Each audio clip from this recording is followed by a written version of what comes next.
Итак, мы в эфире, друзья мои. Я Александр, а это мой сын Федор. Привет. Мы сегодня ведем первый наш прямой эфир на канале «100 вопросов Грузия». Мы сейчас вещаем именно из Грузии, и сегодня наш интересный, продуктивный, эффективный, бесплатный стрим без воды, без продажи успешного успеха о том, как правильно перейти в онлайн, о том, как сделать свой бизнес более приспособленным, потому что пандемия уже изменила мир до неузнаваемости, и кто бы что ни говорил, это только начало. Потому что режим изоляции может затянуться на неделю, на две, но никто не даст гарантии, что он не затянется там, допустим, до сентября. Да и толку. Почему? Потому что сейчас никто не понимает, что будет дальше. Но точно все знают, что некоторые бизнесы как ушли в онлайн, так и смогут работать и онлайн, и офлайн. И я сегодня своему коллеге, своему другу, у меня очень мало друзей, просто даю такой совет, но при этом я очень не люблю работать бесплатно, потому что бесплатно работать грех. В этом случае мы просто даем такой прямой эфир, мы даем вебинар, и я своему другу, своему коллеге, своей команде рассказываю свое видение и о том 33 шага выхода из кризиса, готовимся к переходу в онлайн. Когда я начинал план этого стрима, мы делали с самого начала, было 22 шага. Потом мы пообщались с друзьями, с коллегами в Фейсбуке, получилось 33 шага. Сегодня, когда мы сводили сводную, таблицу, у нас получилось 38 шагов, и эти шаги я вам расскажу сейчас. Более того, я дам действительно простыми словами, то есть простыми словами, и если вы еще никогда не были, вам неизвестно, как правильно перейти в онлайн, то я сегодня постараюсь максимально просто, максимально доступно, простыми словами вам объяснить, что это такое, что необходимо делать, какие шаги необходимо предпринять, и вы уже по этому чек-листу сможете себя проверять и развиваться. Я сейчас дам пример ресторана, то есть на примере ресторана, куда мы с Федором любим походить покушать, там очень классный владелец, и мы ему будем благодарны, если он будет и дальше работать и не закроется. Мы сделаем все, что можем, потому что мы можем дать полезные практические советы, что делать, чтобы не выгореть в этот кризис, как правильно перейти в онлайн, и это вовсе не означает, что надо просто приходить в онлайн и забывать или забивать на офлайн. Нет, физически ваш бизнес останется, просто как его масштабировать через интернет, как привлекать, продавать через интернет, мы это все расскажем. Более того, кто я такой и почему могу об этом говорить? Я уже более 15 лет занимаюсь тем, что делаю проекты. То есть я беру интернет, я беру физический магазин, допустим, мебельный магазин, и перевожу его в онлайн. Причем я беру и полностью как проект-менеджер. Я беру этот магазин и тащу его в буквальном смысле в онлайн. Мы занимаемся куда привлекать клиентов, как искать целевую аудиторию, как отрабатывать возражения, и все это будет вам очень и очень полезно. Здравствуйте, друзья. Федор нам уже машет до свидания, он уже пошел, он уже не любит бизнес-тематики, но тем не менее, друзья, что хочу сказать. Я сейчас буду просто давать материал. Материала у меня много, это 38 шагов. Этот материал, он пошагово я буду идти и по каждому шагу буду объяснять, буду показывать, буду рассказывать и буду стараться, чтобы вы понимали, как это работает. Что если вам непонятно, то пишите в чате, я в чате сейчас отвечать не буду, потому что я буду давать материал, я буду увлечен подачей материала. После этого, если у вас останутся вопросы, пишите их в чате, я отвечу, и в группах всегда я на связи. Дальше. Но очень важное замечание. Во время прямого эфира не спамьте, не шалите и не стоит после этого всего, скажем так, писать в личку с какими-то частными вопросами. Почему? Вот мне уже пишут, кто? Высморкайтесь. О, спасибо большое. Я вот очень ждал таких, как вы, вот просто сидел и ждал, пока вы там все. То есть, вот видите, я говорю, люди приходят вот такие, то есть вот эти люди, как вот Адлер Гамбелян, вот этот, он товарищ, который, в принципе, диванный критик. Вот он пришел сюда для того, чтобы просто покритиковать и высказать свое фи. Да? Это не для него, мы его заблокируем. Почему? Потому что этот прямой эфир для друзей, не для критиков, не для хейтеров. Критики там, да, вот эти, которые там сидят, диванные критики. Хватит ныть. Давайте просто брать и работать. Поэтому, друзья мои, чат у меня закрывается, и мы пойдем другим путем. Мы пойдем путем развития. Итак, 38 шагов выхода из кризиса, и мы готовимся к переходу в онлайн. Мы готовимся к переходу, как наш бизнес, неважно, что это, ресторан, магазин, компания, перевести в онлайн. Самый важный момент – это то, что мы вступаем в борьбу за внимание потребителей, потому что в интернете все несколько иначе. В оффлайне у вас все просто. В оффлайне вы просто стали и ваш магазин, проходная точка, люди заходят, сарафанное радио работает, вы работаете, у вас все классно, все здорово. В Грузии не так классно, как это казалось бы, да и в других странах то же самое. То есть вот люди очень часто считают, что так будет всегда, и у них будет проходная улица, у них будет все весело, все вкусно, но так не всегда. Поэтому помним, мы вступаем в борьбу за потребителя, за внимание потребителя. То есть мы боремся в онлайне за внимание потребителя. Второй такой тезис, да, это то, что наша цель, мы должны понимать, какая у нас цель. Цель должна быть проста и понятна. Доверие потребителей. То есть, когда мы завоевали внимание потребителя, мы получаем доверие потребителя. То есть, мы должны доказать нашему потребителю, покупателю, что мы молодцы, что мы его не обманываем, что мы даем ему то, что он хочет. Ну и результат. Многие не понимают ни целей, ни результатов. Результат – это высокий чек в низкий сезон. Вы, если вы добьетесь высокого чека, среднего высокого по рынку, выше, чем у ваших конкурентов, в низкий сезон, тогда, я думаю, не надо объяснять, что в высокий сезон у вас все будет хорошо. Поэтому 3 постулата. Мы вступаем в борьбу за внимание потребителей.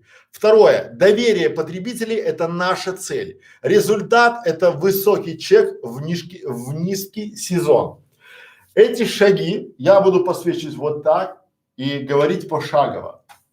Да? То есть первое, друзья мои, для кого это будет полезно? Это будет полезно для владельцев ресторана, для собственников магазина, для, если у вас агентство недвижимости, если у вас, не знаю, магазин овощей и фруктов, если у вас магазин промтоваров, если у вас магазин бытовой химии, вот это все, когда у вас есть магазин, я просто сегодня дам пошаговый план привлечения тех самых покупателей к вам в ваш бизнес оффлайн. И дам помощь, такой чек-лист проверки, что вам надо делать, потому что многим из вас покажется это непонятным, тяжелым, но я постарался максимум простить, просил своих друзей, знакомых.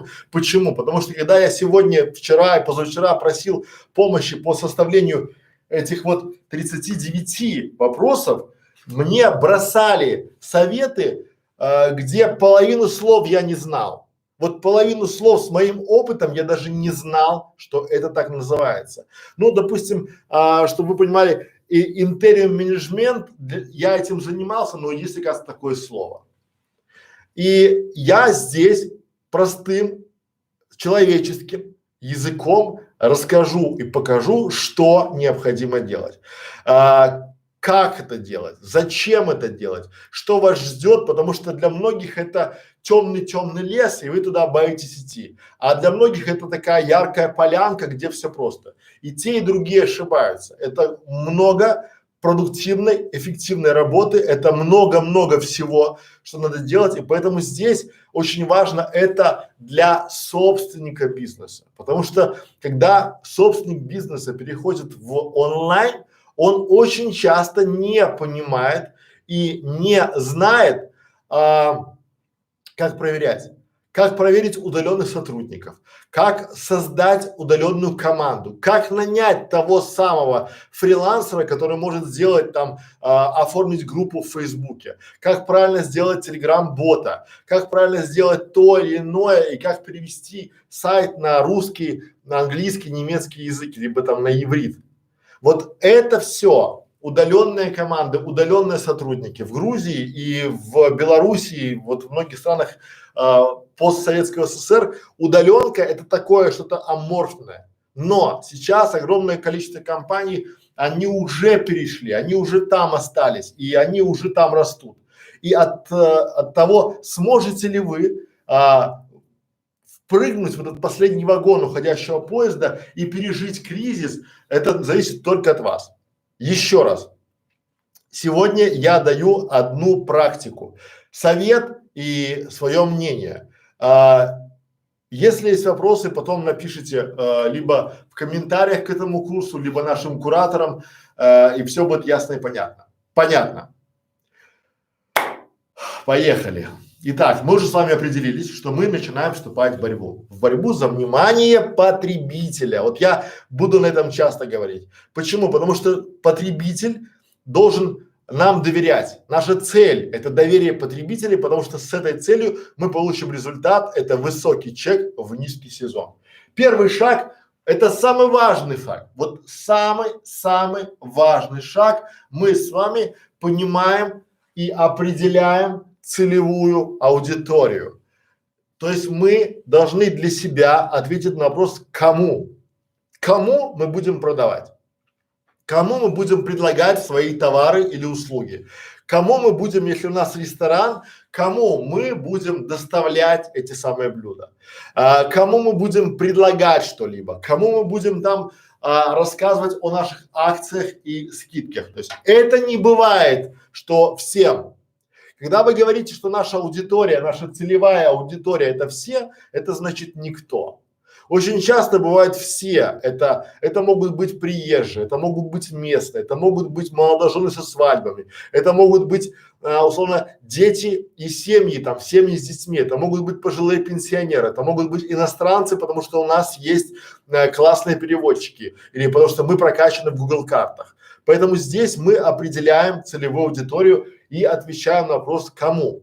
Это самый, потому что от этого блока, от определения целевой аудитории вашего бизнеса напрямую зависит успех. Например, если вы для себя выделили, что мы хотим кормить или чтобы наши гости в ресторане были люди из ближайших санаториев, либо из дома, жилого комплекса, то мы тогда сегментируем ровно рекламу, наш посыл ровно на это. Интернет дает возможность давать рекламу не то, что на районы или на города, а прямо на дома, вот прямо на такие маленькие районы, чтобы все люди, которые живут там в радиусе километра от вашего ресторана или от вашей парикмахерской, от вашего салона красоты, чтобы они знали о том, что вы есть, какую-то рекламу, какую-то акцию.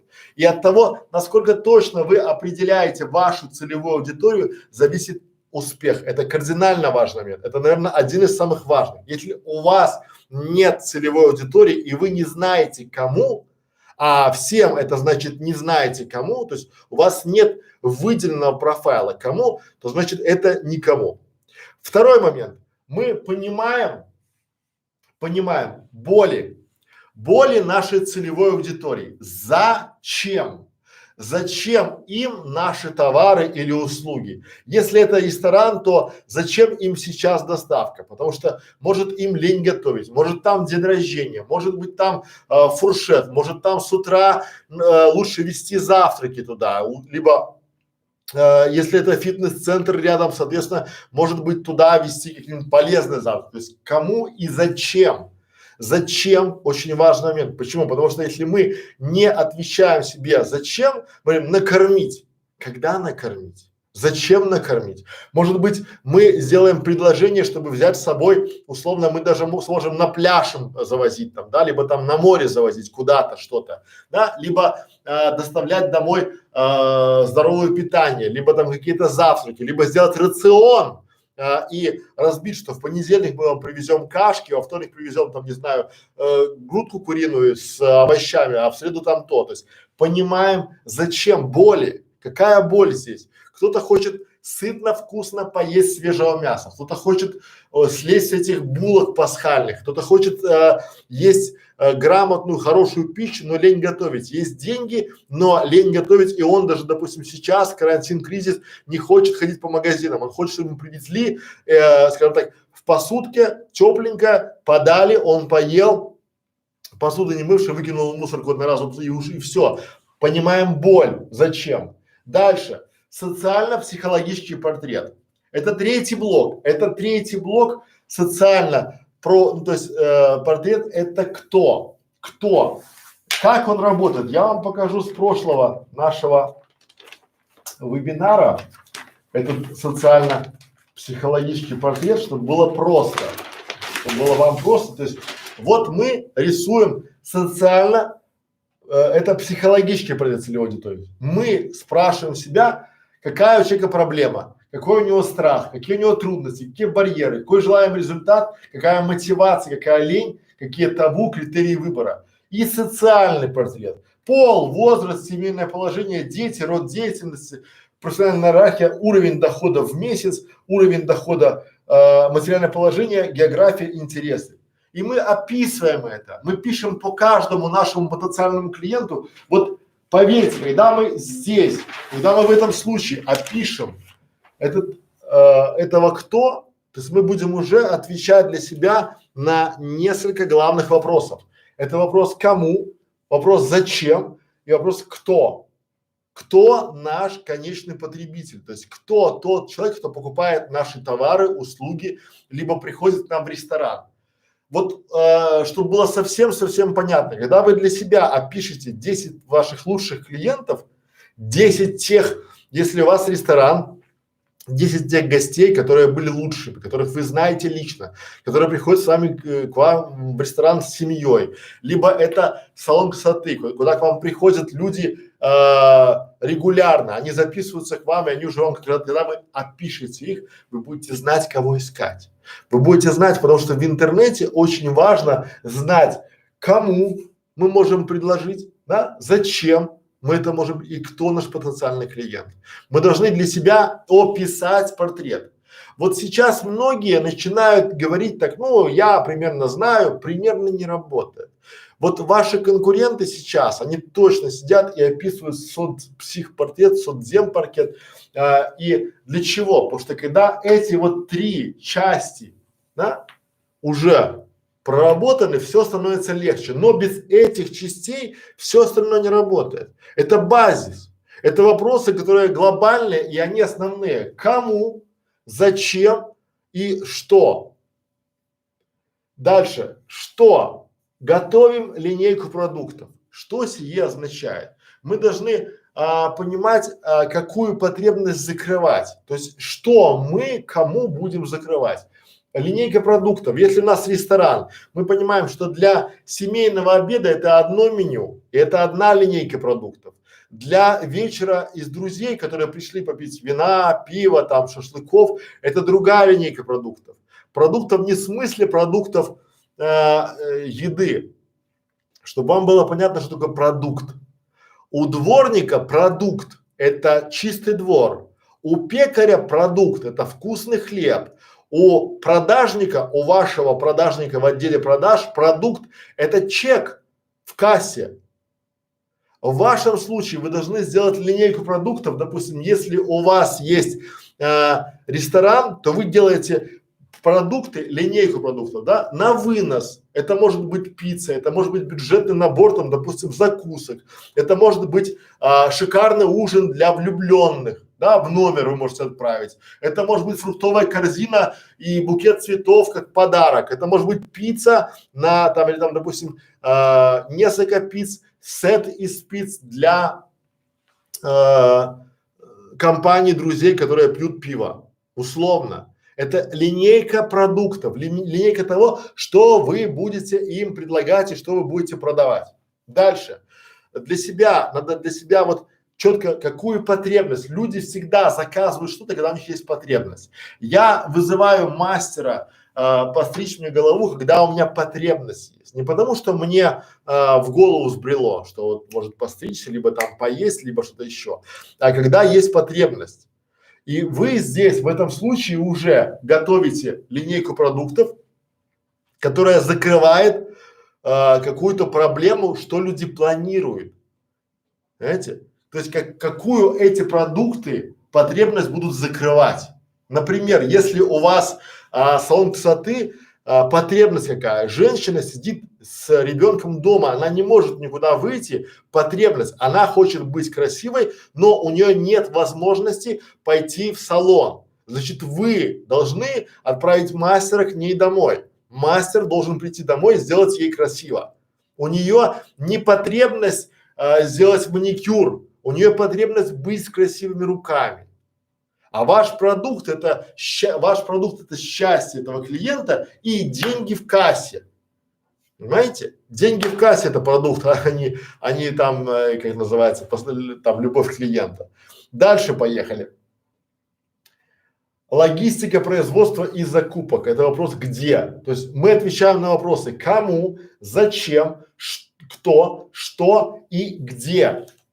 Где это глобально, потому что когда у нас вот эти моменты, я думаю, что вы по умолчанию знаете, потому что у нас онлайн будет вот здесь вот переход.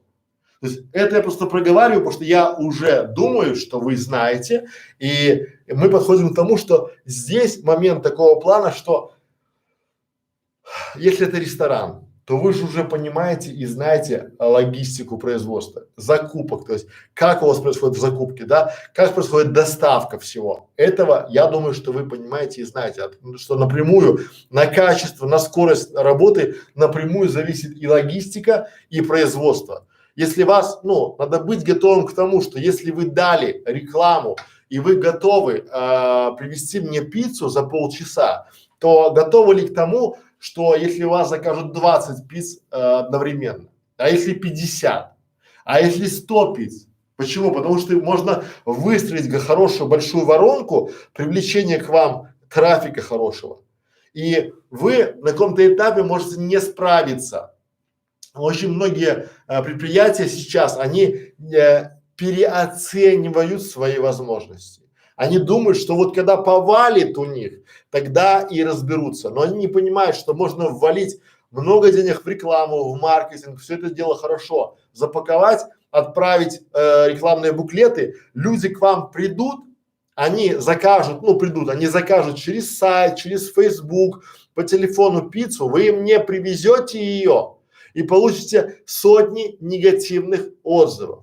То есть можно уже бренд ваш закрывать, потому что никто вот, если о вас в соцсети будет идти большой-большой бум и шум, что у вас заказали пиццу, ее привезли холодную, всем по барабану, что вы не организовали доставку, что там доставщик заболел.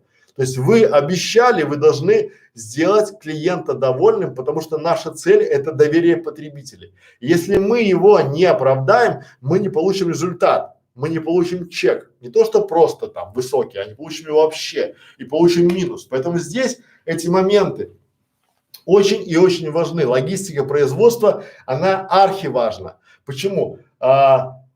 Логистика, вот я бы так сказал, да, логистика и производство.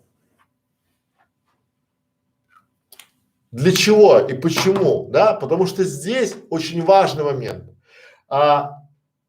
Как вам, или, например, у вас, не знаю, салон красоты, вам заказали там 20 или там 30 маникюров, но вы не можете, потому что у вас там 4-5 наборов, либо там маникюрши, там, то есть нет этих полных комплектов. Это очень частая проблема, то есть люди не готовы, то есть они получают спрос и они не оправдывают ожидания потребителей. И это такой момент, он очень глобально тяжелый, потому что вы не понимаете самого плохого в этой ситуации, то что вы, вот люди, они так устроены. Если все хорошо, они не пишут отзывы. Вам надо будет просить у них отзывы. Вам надо будет давать им какие-то скидки, какие-то бонусы, какие-то привилегии за эти отзывы, да? Я уже не говорю про видео отзывы. А вот если плохо, начинается волна негатива, и она идет глобально. То есть вы должны быть к этому готовы, что если у вас не налажена логистика, если у вас производство, ну, так себе барахлит, и вы не сможете закрыть спрос, то вы получите массу негатива. Это вот по-русски звучит так, можно один раз обосраться, всю жизнь будешь подтираться. Но это вот очень правильная фраза, формулировка, которая так и звучит. Дальше. Ну, определяем финмодель сколько. Тут уже не моя вотчина, тут уже опять же у каждого свой бизнес, своя финмодель, сколько вы будете тратить, какой у вас будет сегмент, сколько вы будете, ну, понятно, что если вы ориентируетесь на сегмент средний плюс, то пицца ваша будет стоить там условно $10. Если на средний минус, то пицца будет стоить $3. Надо понимать финмодель, которая у вас есть. Это не моя вотчина, но я бы хотел здесь на что обратить внимание. Все всегда считается. Считается от начала и до конца. В онлайне то же самое. Это миф, что в онлайне все дешево. В онлайне те же самые люди, которые работают и работают очень хорошо, и работают дорого. Дешево работают только те, кто не дают результат, либо гарантию результата, либо какие-то новички, которые, ну, все условно. В онлайне те же самые люди. Эти люди ходят с вами на улице, рядом с вами, и эти люди просто у них формат работы в онлайне. И здесь, когда вы начинаете определять свою финмодель, не сколько это, не чем больше, тем лучше, а четко, потому что вы должны понимать, поначалу вот эта вся стратегия, эти все шаги, они трудозатратны, временно затратны и финансово затратны. Но чем тяжелее вам будет и больше вы успеете сделать в начале, чем будет проще потом. И наоборот, если вы сейчас будете делать такие припарки, там закроете щель, там и ожидаете того, что все будет хорошо, я не спорю. Но я всегда живу в режиме негативного сценария. Когда будет позитивный сценарий, мы разовьемся. То есть, если у нас будет если мы получим высокий чек в низкий сезон, то получить высокий чек в высокий сезон очень-очень просто. То есть, когда у нас в ресторан будут приходить к нам люди без приглашения, просто потому что они идут по набережной, видят сверкающие огни и заходят.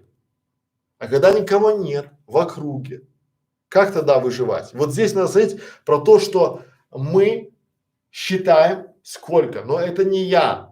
Я здесь, вот честно говорю, очень и очень далек, потому что финансовые показатели, бухгалтерия это не мое, не моя вотчина, но тут уже собственник бизнеса точно понимает, сколько, чего, когда, и если он уже опытный, если он уже, как это, видавший виды, то он понимает, что здесь сказочки рассказывать никому не надо. То же самое, я почему этот пункт сюда вынес, потому что вот вы понимаете, что на определении финмодели сколько, нельзя никому сказки говорить, а я точно понимаю, что на этих пунктах кому, зачем, что, кто, где, тоже не надо ничего рассказывать. Ну и планируем график когда. Когда очень и очень важный момент. Почему? Потому что когда мы распланируем график и поймем, когда, что у нас, зачем происходит, у нас должно получиться что-то типа пирога с многослойной начинкой.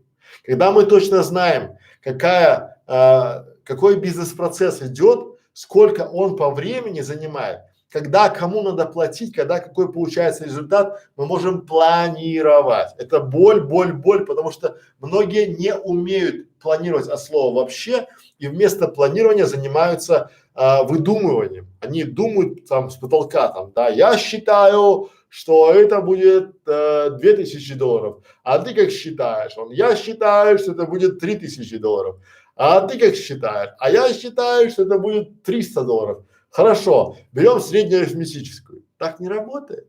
Вообще.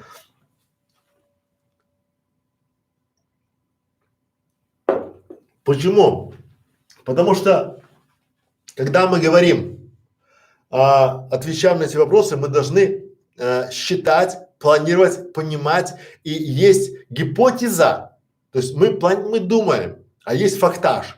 Мы знаем, и у нас есть факты, подтверждающие это. Поэтому планируем график. Вот это должен быть что-то, чтобы я всегда сравниваю, как вот диспетчер авиаперелетов. У вас от вашей, если у вас в графике будет ошибка, то все пойдет к чертям. И вы это знаете, я это знаю. В онлайне то же самое, 1 к 1, ничего не меняется, все ровно так же. Если вы где-то что-то не учли, то будет точно так же, как с вашим пирогом многослойным. То есть, если у вас привезли, вы купили крутой духовой шкаф, вы взяли крутого повара, вы взяли крутую там, не знаю, крутую посуду, крутое тесто, замесили все, но вам не завезли яйца, то все остальное ничего, ну, куриные яйца там, либо там сливочное масло, то все остальное не имеет смысла. Толку от того, что у вас все есть, кроме сливочного масла. У вас не получится хороший пирог. То же самое в онлайне. Если у вас все есть, но нет какого-то одного болтика, то ничего не заработает. Или в машине, если у вас все есть, у вас стоит новенькая машина, но у вас нет ключей зажигания, все, она не поедет. Она прекрасная. То же самое и онлайн она не поедет. Поэтому сразу планируем график когда. Резюмируя, мы здесь начинаем отвечать для себя на пул вопросов. Кому, зачем, кто, что, где, сколько, когда. Ответили для себя и перешли к главному формированию УТП. Уникальное торговое предложение. Здесь я вам дам простой, грамотный лайфхак. То есть мы когда формируем свое уникальное торговое предложение или товарное предложение, кому как, мы отвечаем на 3 почему. 3 вопроса почему. Это главные вопросы, которые будут у вас как в офлайне, так и в онлайне. Но я не могу вам что-то подсказать по офлайну, вы тут мне можете дать 200 фору очков. Но по онлайну работает так. Мы должны ответить на вопрос, почему они купят у нас. Почему наша целевая аудитория купит у нас. Почему та аудитория, которую мы с вами разработали, купит именно у нас. Второй вопрос. Почему они купят у нас, а не у конкурентов? Это второй вопрос, который вы должны задать себе. И тут, казалось бы, они одинаковые, сказать, ну, это схожие вопросы. Нет. Второй вопрос, почему они купят у нас, а не у конкурентов, убивает, ну, вычеркивает 90% пунктов из вашего первого почему. Потому что когда я спрашиваю у своих клиентов, почему наша целевая аудитория купит у нас, они начинают говорить то, что есть и у конкурентов. Ну, у нас самый лучший повар, у нас самые свежие продукты, у нас самая чистая большая кухня, у нас хорошая винная карта. Подождите, а кто скажет, у нас самый корявый повар, у нас самые тухлые продукты, у нас самая там, не знаю, кухня, да? Никто же так не скажет. То есть у вас должно быть конкурентное преимущество. Предложение, оно же поэтому называется УТП, уникальное торговое предложение, то есть уникальное, оно уникально, его нет, то есть чем вы отличаетесь от конкурентов, вот это важно. Поэтому первый вопрос, вы себе задаете, почему они купят у нас. Второе, почему они купят у нас, а не у конкурентов. И третье, почему они купят у нас сегодня.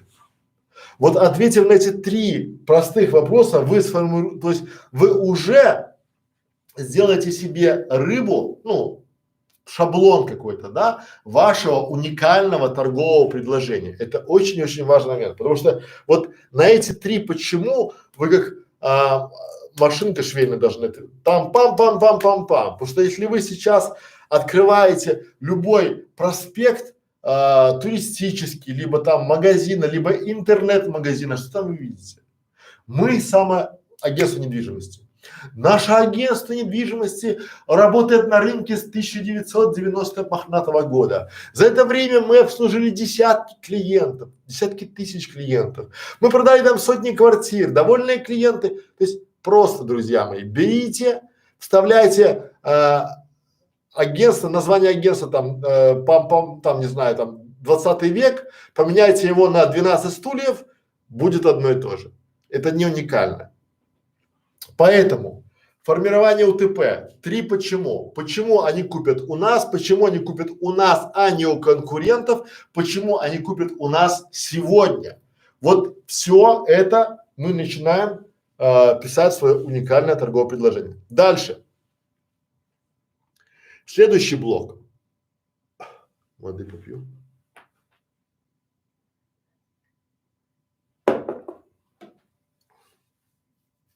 Следующий блок. Мы начинаем собирать базу клиентов. Тех клиентов, которые уже у нас были. Я думаю, что у вас остались телефоны, у вас остались какие-то связи.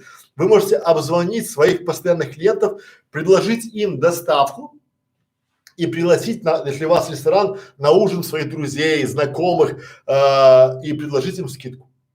Просто предложить им скидку, сказать, вот у меня сейчас. Почему? Потому что когда в случае вы начинаете обзванивать своих потенциальных клиентов, вы можете что-то им продать, потому что они вполне себе чувствуют и думают, что вы сейчас не работаете, что вы, как и все, сейчас закрыты, а у вас аренда, а у вас зарплаты, а у вас налоги, а у вас кредиты, вам надо работать, и вы просто двигайтесь, потому что вы начинаете собирать базу клиентов как марочки. Очень важно, многие думают, особенно кто в оффлайне, что клиенты будут всегда. У вас нет понимания клиентоориентированности и получения вот программ лояльности для клиентов, чтобы они там, не знаю, получили карточку скидочную, бонусную, да, чтобы они заполнили какой-то там, не знаю, журнал, чтобы вот банально. Когда я был в ресторане в немецком, мне предложили заполнить такую тетрадь гостеприимства, где написать свой адрес и e-mail адрес и дату этого рождения своего. Приятно было получить открытку с днем рождения и скидку на 50% в течение там недели на посещение этого ресторана. Классно, классно, приятно, приятно. Почему нет, да? То есть я уже, когда у меня будет ДР, я буду точно знать, куда я пойду. Потому что у меня там и скидка есть, да, и я друзьям расскажу. И вот они знают мой адрес, и, наверное, даже телефон им дам. Потому что они мой адрес использовали по назначению. То же самое и вы здесь. Собирайте свою базу, обзванивайте, пишите им WhatsApp, Viber, Skype, предлагайте доставку, предлагайте скидки, условия. Почему? Вы должны формулировать свою базу клиентов. Понятно? Ну и сейчас следующий шаг. Мы напрямую готовимся к переходу в онлайн. То есть мы уже с вами отобрали, определили целевую аудиторию, кому, зачем, кто, что мы будем им продавать, где мы будем, как мы будем организовывать логистику, производство, закупку, определили финансовую модель сколько, планируем график когда, три почему, база клиентов, готовимся к переходу в онлайн. Начинаем. Почему? Потому что в онлайне уже вот это рано или поздно случилось бы, потому что все ваши дети, ваши внуки уже давно в онлайне, они не привыкли читать газеты, они не привыкли, нет в интернете, вас нет нигде, в Фейсбуке, да, вот опять же поколение молодое там от 20 и ниже, оно уже привыкло через смартфон все покупать, отзывы смотреть там, да, TripAdvisor, карты смотреть, Google карты, навигаторы, их нормально все. Ваша задача это попробовать, попытаться себя представить в онлайне. Ничего плохого из этого не будет точно. А если получится, у вас будет конкурентное преимущество. Пока оно будет неочевидным, потому что если у вас ресторан, то или салон красоты, вам скажут, что ой, зачем мне онлайн, у меня салон красоты. Да, да, у меня в клиентах есть салон красоты в центре Москвы. И владелица его, он там элитный салон красоты, она убеждала меня, что онлайн не работает, что ходят все только с ближайших домов. Но когда мы зашли в больницах, мы предложили людям, которые там оказалось не с домов, а еще есть больница, клиника большая, частная, дорогая. И мы туда предложили услуги. Да? Почему? Потому что там мы знали, кому предлагать. Там лежали девушки, они лежали там на сохранении, и мы предложили мужьям, не девушкам, а мужьям, сделать им подарок. СПА-процедуры в салоне красоты прямо через дорогу. Попробовать полежать там, сделать, привести себя в порядочек, там ручки, ноги сделать там, да, укладочку, то есть, чтобы у нее в больнице масса времени, и мы предложили им. Почему? И увеличили приток в салон красоты втрое. Не на 20%, не на, просто, почему? Потому что когда девушка в больнице, лежащая в дорогой в клинике, уходит из больницы на 2 часа и приходит королевой, то все в округе понимают, что она где-то была. Спрашивают у нее и идут туда. Включается сарафан. То же самая история в вашем случае. То есть вы должны понимать и готовиться к переходу в онлайн. Это работает. Когда вам кто-то говорит, что это не работает, поверьте, очень скоро этот кто-то будет заниматься. Это, скорее всего, ваш конкурент. Он будет заниматься онлайном для того, чтобы вы прозябали в 19-20 веке. Потому что в 20 веке, да, онлайн не работал, это же были игрушки. У меня клиентка есть, которая работает с нами год, но в Фейсбуке она пишет, что типа, ой, YouTube не работает, это не работает. Я говорю, почему вы это пишете? Зачем вы это пишете? Она говорит, знаете, Александр, если я сейчас скажу, чем я занимаюсь, то все мои конкуренты ринутся в YouTube. А когда я уже сделаю свой канал, сделаю продающее видео, сделаю там то у меня будет фора в год. Я хочу эту фору в год сохранить. Поэтому, друзья мои, здесь все предельно просто и понятно, что если не вы будете приходить в онлайн, то в онлайн будут заходить ваши конкуренты. Это классика. Вот классика, потому что онлайн это дополнительный источник продаж. Это дополнительный источник привлечения вашего клиента. Дальше поехали. Воды попью. Так, мы в тайминге. Да.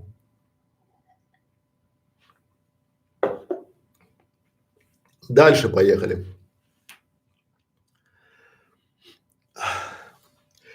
Изучаем онлайн инструменты. Что это за такие инструменты онлайн? Все предельно просто.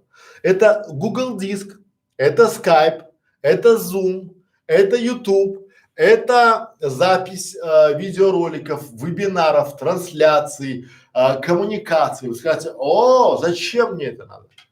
А для коммуникации, допустим, с удаленными сотрудниками, для консультаций со специалистами, для работы в CRM-системе, для вот инструменты, они очень простые.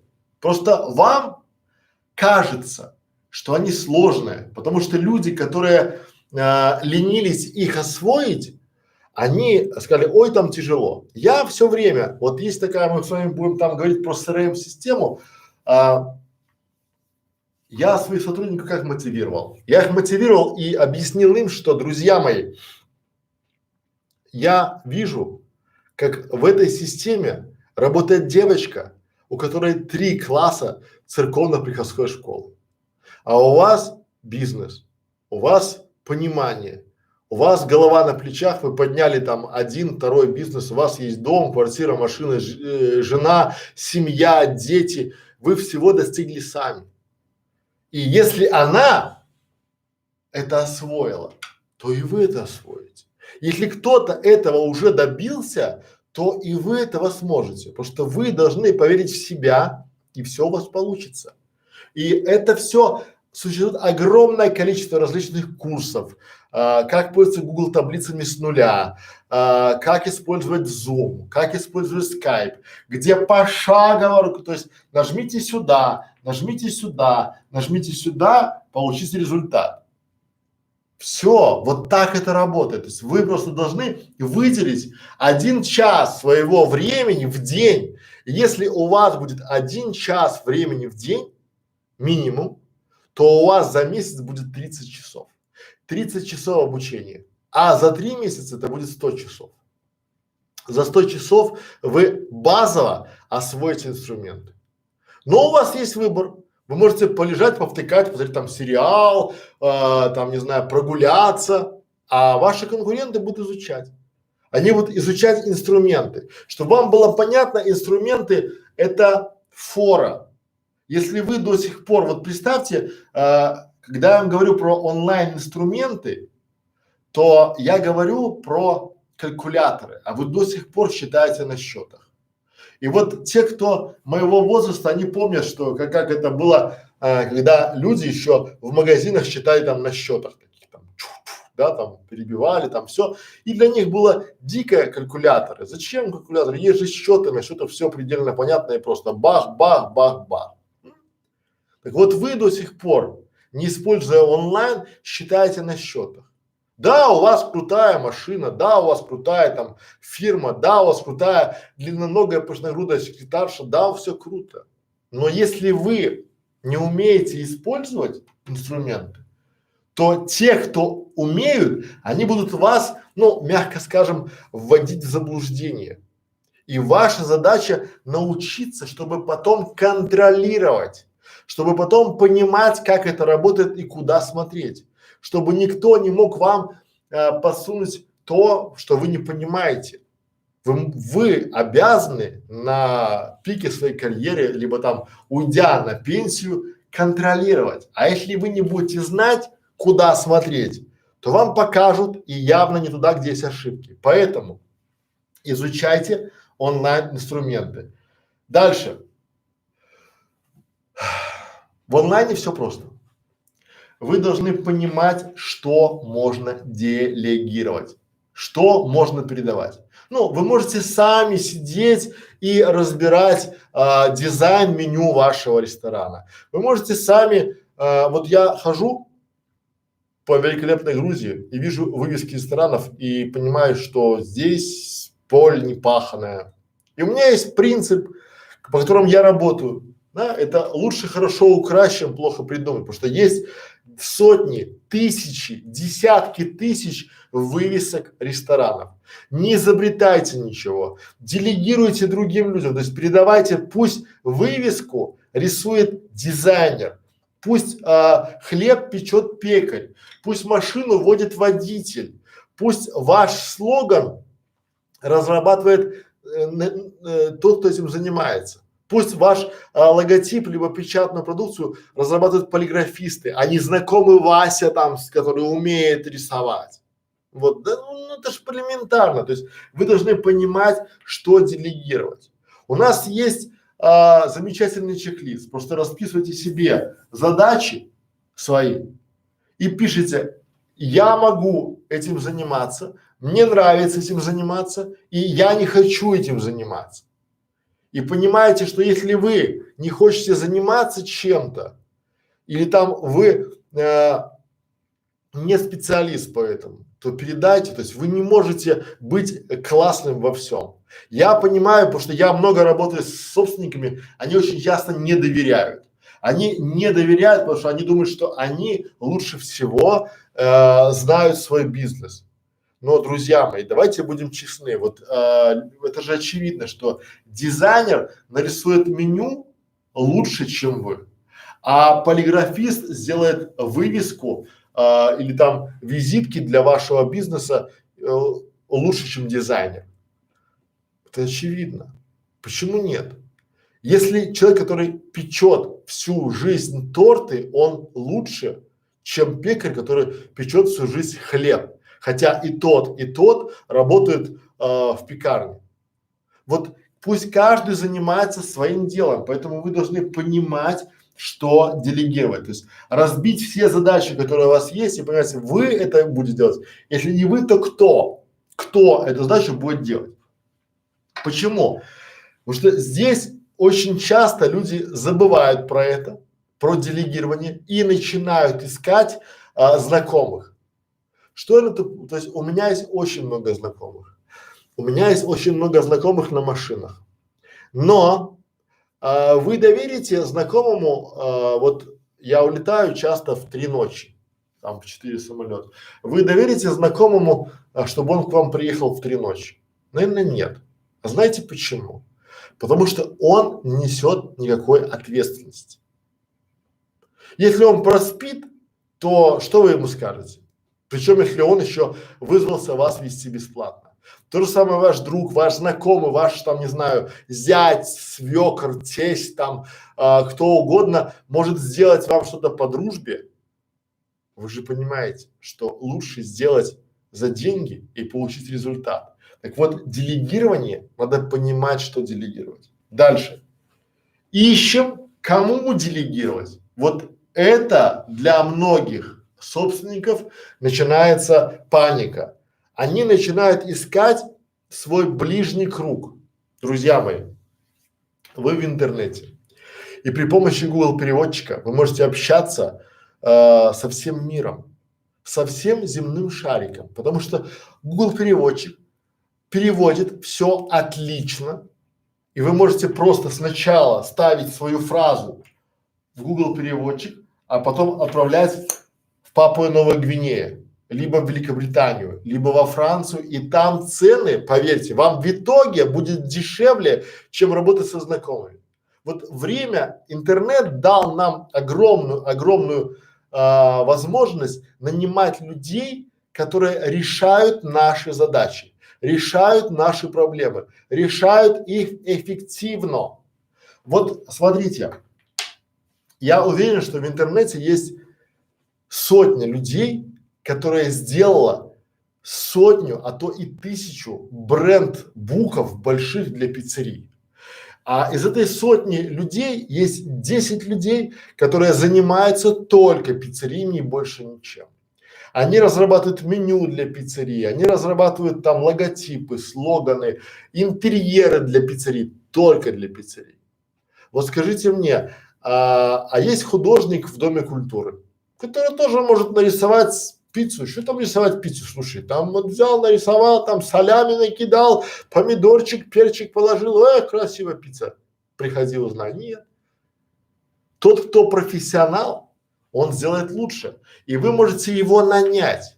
Вы можете ему делегировать и понимать, что есть биржи. Я проводил опросы в группах. Я спрашивал, вы знаете, вы хотите, то есть все хотят работать там, но никто не работает. Я на фрилансе работаю 15 лет. Я понимаю, что там можно найти любого человека на любой бюджет. Чем выше уровень человека, чем выше бюджет, тем выше и лучше результат. Можно начинать с малого, попробовать поиграться, а можно сразу пойти в высшую лигу и там поиграть, то есть там получить результат. Поэтому мы сначала понимаем, что мы хотим делегировать. Например, если у вас ресторан, то это может быть меню, разработка меню. Если у вас магазин одежды, то это может быть вывеска вашего магазина и визитки. Если у вас салон красоты, то это может быть какой-нибудь флаер по акции, да? И здесь мы понимаем, что и кому мы делегируем. Дальше. Следующий блок. Изучаем спрос на рынке. Что сие означает? Мы начинаем изучать вот в реальном случае, то есть мы начинаем изучать спрос на рынке и в соседних сегментах. Что это означает? У нас ресторан, и мы делали там хинкали, мы делали там хачапури, мы делали салат, ну у нас было пиво и вино.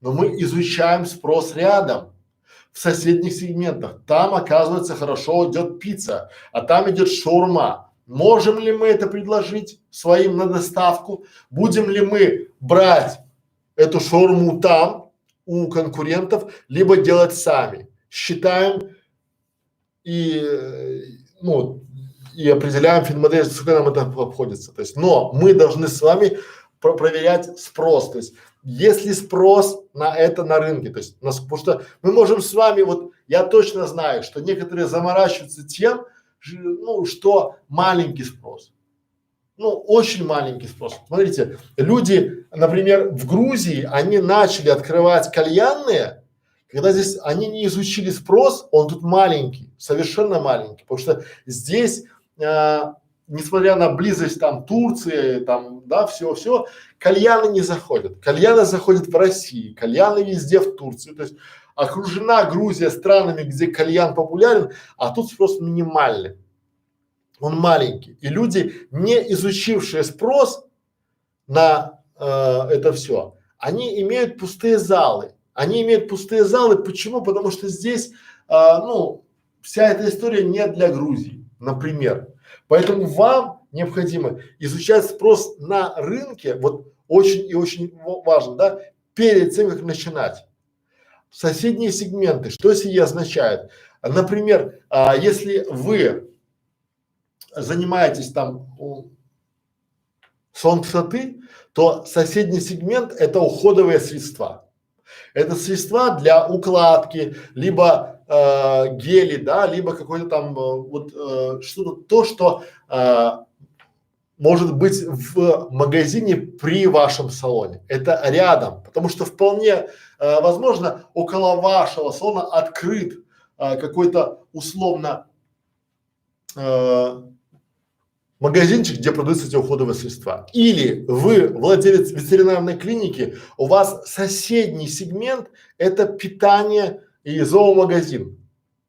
И может быть пора задуматься, то есть и здесь люди, которые приходят в зоомагазин за питанием для братьев своих меньших, они хорошо бы, если бы узнали, что у вас еще есть ветеринарная клиника. И наоборот, те, которые приходят в ветеринарную клинику, они будут покупать в магазине за углом таблетки, питание, там игрушки для своих питомцев. Почему бы вам не открыть этот сегмент и давать рекламу на все это? И вот здесь это поэтому так и называется, да, что мы изучаем спрос на рынке и в соседних сегментах. Потому что по онлайну вы можете, вот почему? Это все просто. Вы можете открыть виртуальный интернет-магазин, то есть он не обязательно может быть физическим. У вас физическая точка продаж – это ваша клиника, потому что она не может быть виртуальной. Животные должны принести вам в клинику, вы должны его осмотреть. Правильно? А вот магазин, он может быть виртуальным, потому что когда человек вы смотрели его питомца, вы можете дать ему планшет или там ноутбук, чтобы он выбрал то, что у вас есть. Либо он может дома выбрать, а придя к вам в вашу клинику, ветклинику, вы будете его ждать в запакованном пакете. То же самое и в салоне красоты. Вы можете представить, вот условно, я покупаю себе уходовые средства для бритья в Тбилиси, потому что в Батуми нет. Да? Ну почему? Тут же есть, все как бы есть, но соседних сегментов нет. Вот это странно. Почему? Потому что здесь, как это, соседние сегменты не рассматриваются вообще. Онлайн-магазин, он не требует места, он не требует чего-то еще, и он бесконечен, там прилавки бесконечные. Вот это надо для себя понимать. Если у вас ресторан, вы можете при ресторане сделать доставку. Она может быть даже вот условно не то, что доставка, вот сейчас кто выживает? кто организует доставку. И не только блюд из ресторана, а вообще вот любая доставка продуктов, потому что люди не хотят, люди боятся выходить, и вместе с стейком из вашего ресторана можно привезти им воды, картошки, там, не знаю, чипсов, конфет и пива. Почему нет? Вот сейчас важно давать сервис, сейчас важно понимать, завоевывать доверие потребителя. Дальше поехали. Попью воды.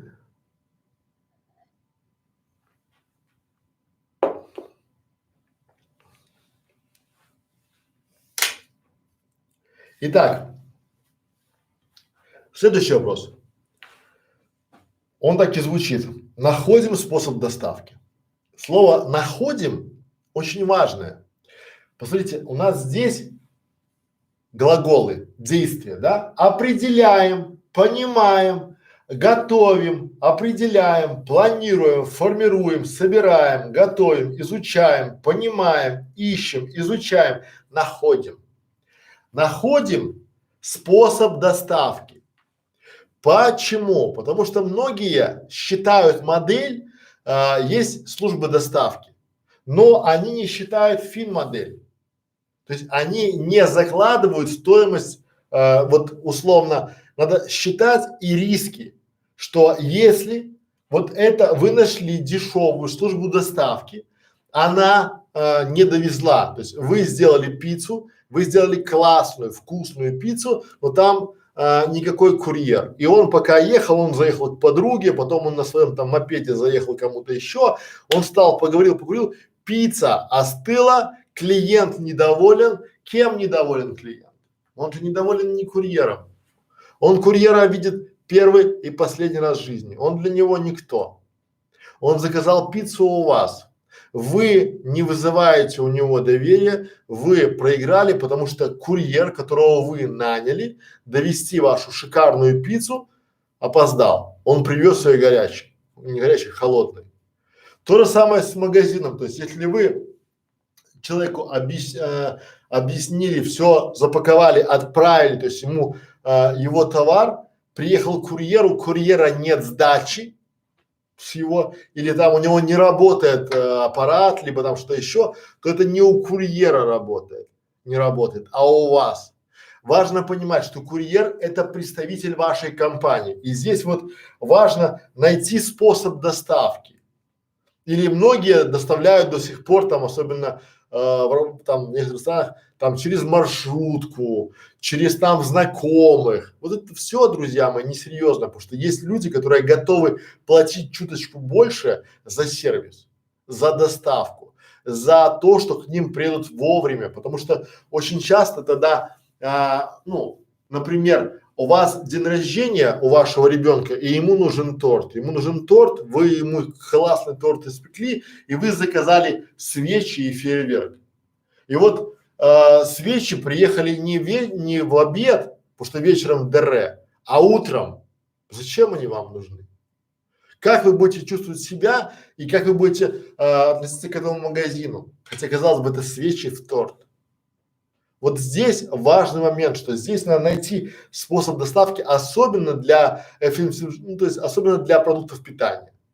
Потому что часто я слышу, я читаю отзывы, когда приходят грязные курьеры, когда приходят чумазые курьеры и приносят еду. И человек говорит, я не знаю, может он там ее руками трогал. То есть он приходит, берет деньги, у него там и там карточку, и у него ногти грязные. Он говорит, все, я не буду это есть. То есть это же не курьер, это вы, потому что это вы наняли и нашли такую вот доставку. Доставка – это, ну, скорость доставки, это сервис, это доверие, потому что мы с вами должны завоевать клиента, отвоевать его у конкурента. И тогда, вызывая доверие у него, мы получаем результат в виде чека. А если мы сделали все классно, все хорошо, но не сумели вовремя доставить, то это мы не сумели, а не служба доставки. Очень часто. Бывает еще, на моем опыте было так, что мы очень много работали, но доставка была дешевая, и люди, привозящие товар, они были не в адеквате. То есть они звонили клиенту и предлагали ему спуститься вниз, потому что у них нет времени подниматься к нему наверх. Это же курьер. Мы же не можем объяснить клиенту, что это курьерская служба. Клиент знает, что он заказал у нас. Все остальное не важно. Поэтому служба доставки очень и очень важная штука. Дальше поехали. Итак, готовимся к онлайну, изучаем онлайн-инструменты, понимаем, что делегировать, ищем, кому делегировать, изучаем спрос на рынке и находим способ доставки. Понятно.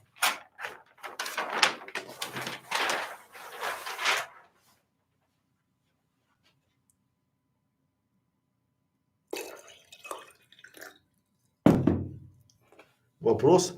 Добрый вечер. Подходят ли советы для агентства недвижимости?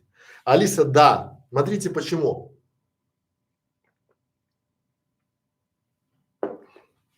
Это просто универсальный, пошаговый алгоритм, который применить можно и к агентству недвижимости, и к салону красоты, и к ресторану, и к кафе, и к чему угодно. То есть любой бизнес можно, ну, очень мало бизнеса, который нельзя принести в онлайн. Очень мало, потому что каждый бизнес может себя хотя бы презентовать, свое присутствие и рассказать другим. Да, например, вы агентство недвижимости, у вас там есть, да, и условно вы можете быть, присутствие у вас может быть в Тбилиси, физически вы, но ваши клиенты, они же могут быть в Москве, в Минске, в Киеве, в Тель-Авиве, в Берлине, в Вене, да? То есть и как вы ждете что, чтобы они что? Пришли к вам физически?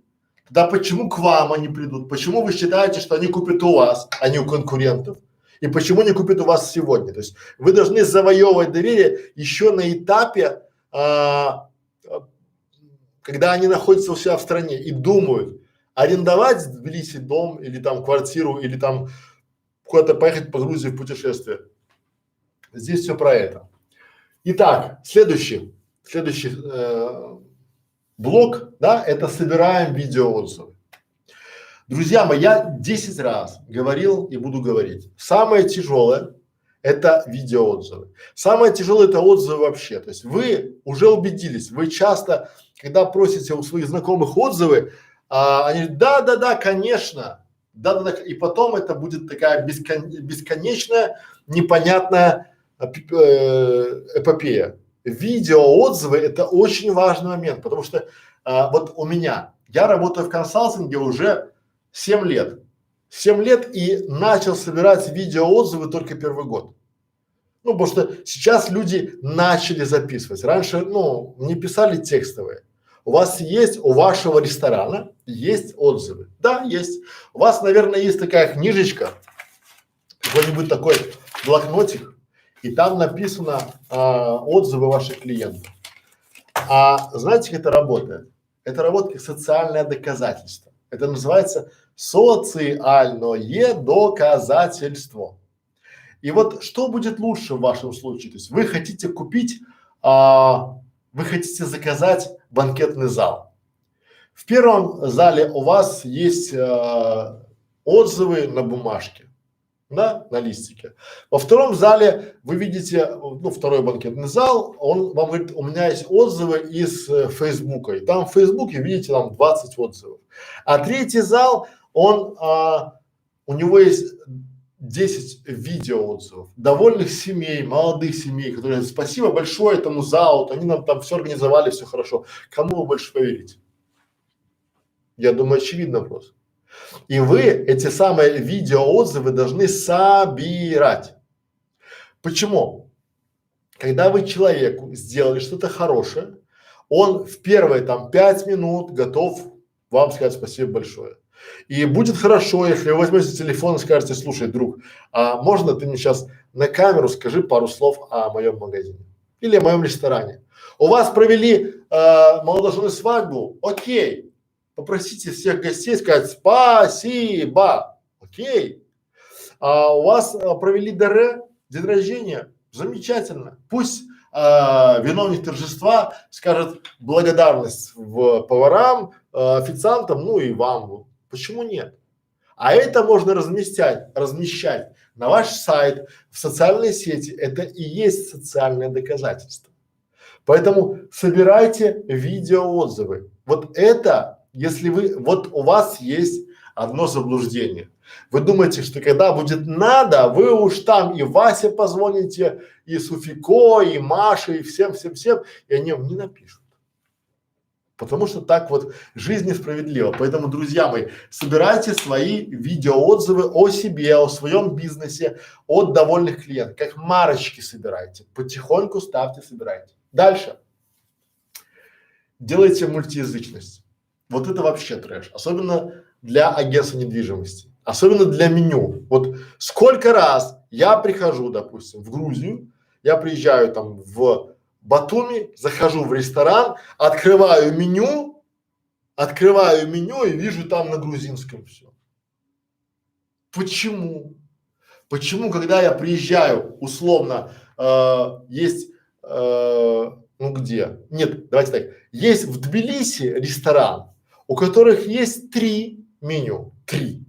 На грузинском, на русском и на английском. 3 меню. И человек понимает, что он заказывает. В вашем случае очень часто бывает меню на грузинском и в лучшем случае там где-то снизу написано на русском либо на английском. Это в лучшем случае. Но сделайте 3 меню. Это же меню, это ваш оффер, это ваше УТП, это ваше предложение. Вы на нем экономите. Вы действительно экономите на том, чтобы сделать человеку предложение. Он же понимает, что здесь, допустим, то есть он, может быть, хочет салат, но он даже не понимает, что там салат. Он не понимает, что эта штука стоит. У вас классная цена, но вы не объяснили. Для нас грузинский язык это китайская грамота. Вот как и для вас. Представьте, что вы приезжаете в Китай, открываете меню, там на все в иероглифах. И непонятно ничего вообще. И вы тыкаете просто потому, что это хоть как-то походит на то, что вы думаете. Понимаете? И поэтому здесь мультиязычность, особенно, ну, давайте на примере. Вот когда мы снимали квартиру или там дом, мы искали в Фейсбуке. Ну, Грузия это всегда, ну, западная любая страна, это всегда условно, это всегда Facebook. Россия это больше сайты, Украина больше сайты, Белоруссия больше сайты, Грузия это Facebook. Все в Фейсбуке и вот опять же, коллеги, посмотрите ваше объявление. Вы пишете объявление, то есть продам дом за 80 тысяч евро или там продам квартиру за 80 тысяч евро на грузинском языке. Ну, уже просчитано, что там вы пишете, что там есть стиральная машина, такая классная люстра, там такое вот, да, вот все есть, но напишите это на 3 языках. Мультиязычность, потому что эту же квартиру могут купить и англоязычные гости Батуми или там Тбилиси, и русскоязычные. Они не обязательно будут переводить, потому что выигрывают те, у кого есть мультиязычность. То есть вот обратите внимание, ваши конкуренты очень часто пишут в 3 или в 2 вариантах. Они пишут на грузинском и на английском, на грузинском и на русском. Почему вы так не делаете? Вот и это касаемо сайтов. Это касается сайтов визиток, интернет-магазинов. Вот я сегодня общался в Фейсбуке и хотел купить SSD-диск. И мне сказали, извините, мы не смогли привезти. Я говорю, как мне оплатить? Я готов купить, чтобы мне сделали доставку. Но там сайт на грузинском. И вот, ну, то есть теряют клиента на ходу. То есть клиент пришел, клиент готов купить, ну, там на 1000 лари, его теряют. Почему? Потому что в этом случае у них не дожато. Завтра мы переведем наш сайт завтра. Завтра не наступит никогда. Поэтому мы делаем мультиязычные. Если это для, допустим, Белоруссия, Украина там проще. Они делают просто русскую версию сайта и английскую. В Грузии 3 версии сайта. Пусть будет русская, английская и грузинская. Тоже хорошо. Везде в Европе там может быть немецкий язык и английский язык по умолчанию. Ну, это нормально, потому что двуязычная, мультиязычная, ну, люди разные, людям лень, сейчас конкуренция высокая, онлайн это конкуренция большая, поэтому следующий момент это анализируем конкурентов. Здесь все то же самое. Когда мы начинаем анализировать конкурентов, мы анализируем сначала их в районе, ну, у нас же получается как? Анализ конкурентов в районе, где находится наш салон, магазин, либо ресторан. Потом в городе, потом в стране. Вот четко для себя понимать. Мы должны понимать, кто наш конкурент. Не только в районе, а и во всем городе, а может в стране, потому что когда мы в стране изучаем, мы можем узнать, какой, на что есть спрос. Почему они это продают? Почему они этим занимаются? Почему конкуренты открывают еще там? То есть интернет дает нам возможность наблюдать за конкурентами онлайн и анализировать. И мы должны знать конкурентов в лицо каждого. В стране, в городе, в районе. Постоянно. Вот это типичная ситуация. Анализ цен, анализ предложений, анализ сотрудников. Кто у них лучший сотрудник? Потому что очень часто у нас стратегия это забрать лучшего конкурента и ослабить его. То есть если у конкурента, если у вашего салона красоты есть конкурент, и там есть мастер, к которому ходят все, прикупите его и посадите к себе. И все будет нормально. Дальше поехали. Собираем частые вопросы. Что это означает? Наши клиенты приходят к нам и дают нам вопросы. Они спрашивают у нас. Они спрашивают у нас, как это, сколько это стоит, какая гарантия, почему так, как вы доставите, когда можно записаться, за кем вы работаете, как вы работаете. У них есть пул вопросов. И мы их собираем, эти частые вопросы, и отвечаем на них. Отвечаем на них подробно и размещаем ответы на сайте, либо в группе в социальной сети.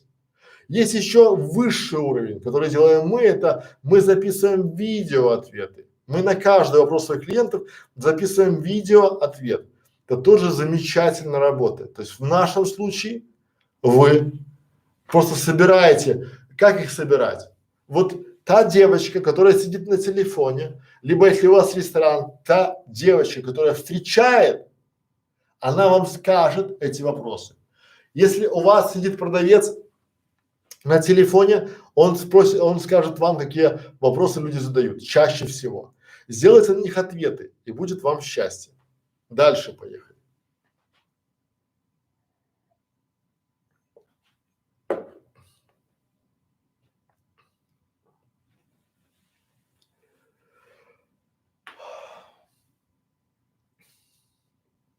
Решаем кадровый вопрос. Здесь та же самая история, друзья мои. Я не открою Америки, если скажу, что кадры решают все.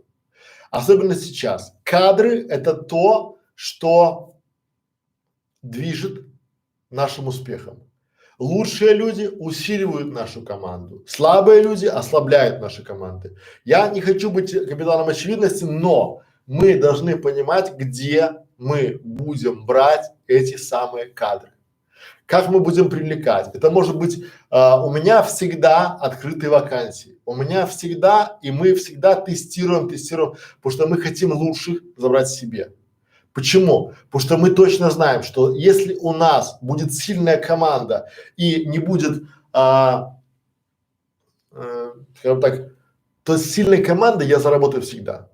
А наоборот, вот если у меня будет офис, где будет там 10 крутых компьютеров, там 10 камер крутых там, да, но не будет команды, я точно не заработаю. С командой на компьютеры я заработаю, с компьютерами на команду нет. Поэтому и у вас вы должны понимать, где и как вы будете решать свой кадровый вопрос. И кадры – это самая большая проблема не только в оффлайне.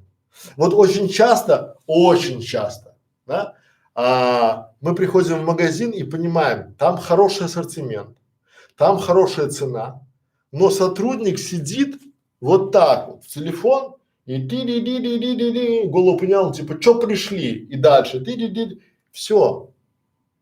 То же самое рестораны многие, да, то есть вот приходим, то есть надо ждать там, да, люди приходят, условно, они, видно, что сэкономили на кадрах, потому что вот, опять же, зайдите в любой магазин, это сейчас просто не закрыто, раньше, да, заходим в любой магазин, там люди, они недовольны то, что к ним пришел покупатель, потому что им надо работать, для них не приходите вообще. Почему? Потому что здесь вы таких кадров наняли. И вы будете видеть, что других там не было.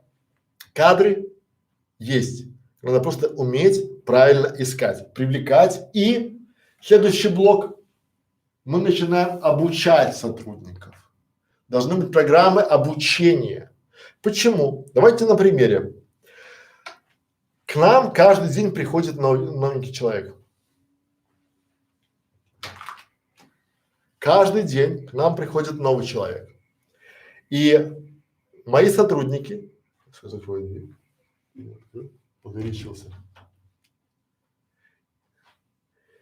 И мои сотрудники обучают его, но они же не обучают его лично, они дают ему уроки, видеоуроки, они дают ему методички, они дают наши парадигмы, говорят, изучай, читай, смотри, а через неделю мы придем и проверим у тебя.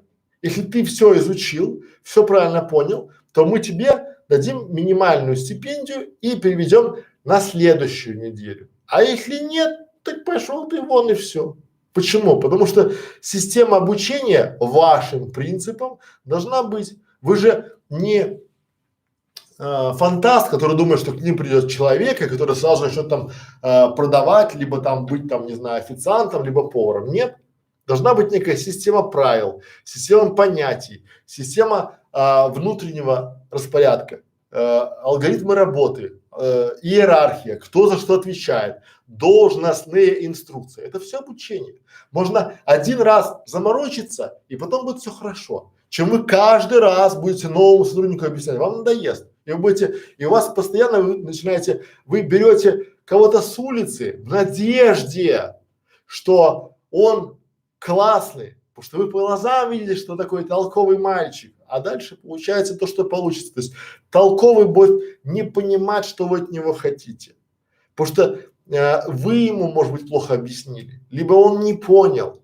Поэтому вам надо сделать систему как мотивации, так систему обучения ваших сотрудников. В онлайне это сделать гораздо проще, потому что в онлайне есть масса примеров, масса курсов, масса бесплатного материала, который есть. Поэтому в онлайн надо обучать. Обучаемый, сильный сотрудник – это ваше конкурентное преимущество, особенно в онлайне. Дальше. Принимаем оплату онлайн. Тоже боль. Вот особенно в, не знаю, вот в Грузии, в Белоруссии такая боль. Онлайн оплата во всем мире это нормально. Это нормально. Только вот в некоторых странах люди получают деньги на карточку, потом они с этой карточкой идут в банкомат, вставляют карточку в банкомат, снимают деньги, кладут в карман, идут в магазин. Как так работает? Почему? Ваша ситуация, вы можете, я же не говорю, хотите принимать онлайн, принимайте, никто не против. Хотите принимать кэшем, принимайте кэшем, тоже никто не против. Да? Но хорошо, если у вас будут все способы оплаты, все. Почему? Это удобно для вашего клиента. У клиента есть деньги. Они у него, не знаю, лежат на Яндекс кошельке. У вас есть товар, который вы можете продать ему за деньги, которые лежат в Яндекс кошельке. Но вы говорите, а у нас нет Яндекс кошелька. А что же мешает вам завести Яндекс кошелек? А что же там, или мне удобно платить PayPal. А у нас нет PayPal. А что мешает вам завести PayPal? Что мешает вам сказать мне: Александр, у нас этот товар стоит $100, но через PayPal будет стоить $103. Окей, скажу я, мне нужен этот товар, заверните. Вот вам платеж, я готов купить сегодня. Но вы говорите нет. И я ухожу искать тот же товар у другого продавца, у которого есть онлайн-оплата. А вы еще живете в мире, где вот весь мир уже, многие страны скоро уходят от бумажных валют, да, от физических денег. Страны уходят, потому что это дорого, неэффективно. Сейчас в связи с коронавирусом этим это и опасно еще. Не только еще и опасно. И вы в этом случае, ну вы же понимаете, что это деньги, кэш, нал, это пфу, и начали считать, пфу, заслюняли все на свете. И у вас этот мешок этого слюней этих лежит в кассе с этими бактериями. И потом вы считаете это все, да, там туда, и сдаете в банк, там инкассация, все онлайн. И поэтому вы изучайте и принимайте оплату онлайн. У вас, как вот в любом, посмотрите любые большие магазины. Им хоть монгольскими турками давай, они все принимают, вот все, любая оплата принимает. Хочешь биткоинами, хочешь монгольские турики, по-любому, только давай. Вот товар, давай деньги плати, забирают. Китайцы, Алиэкспресс, только давай. Любая валюта под любую страну, они готовы, потому что они понимают, что если человек пришел к вам, хочет купить, не знаю, пиццу заказать, и у него есть там 1000 рублей русскими на Яндексе, возьмите у него. Потом купите рекламу за эти русские деньги в Фейсбуке на свою страницу. Почему нет? К вам люди приходят с деньгами, вы такие, мы не берем. Хо! И другие берут. Будьте теми, кто берет. Будьте теми, кто забирает у довольного клиента, меняет свой товар на его деньги. Все. Дальше поехали. Пишем скрипты продаж. Вот что такое скрипт продаж? Это сценарий разговора.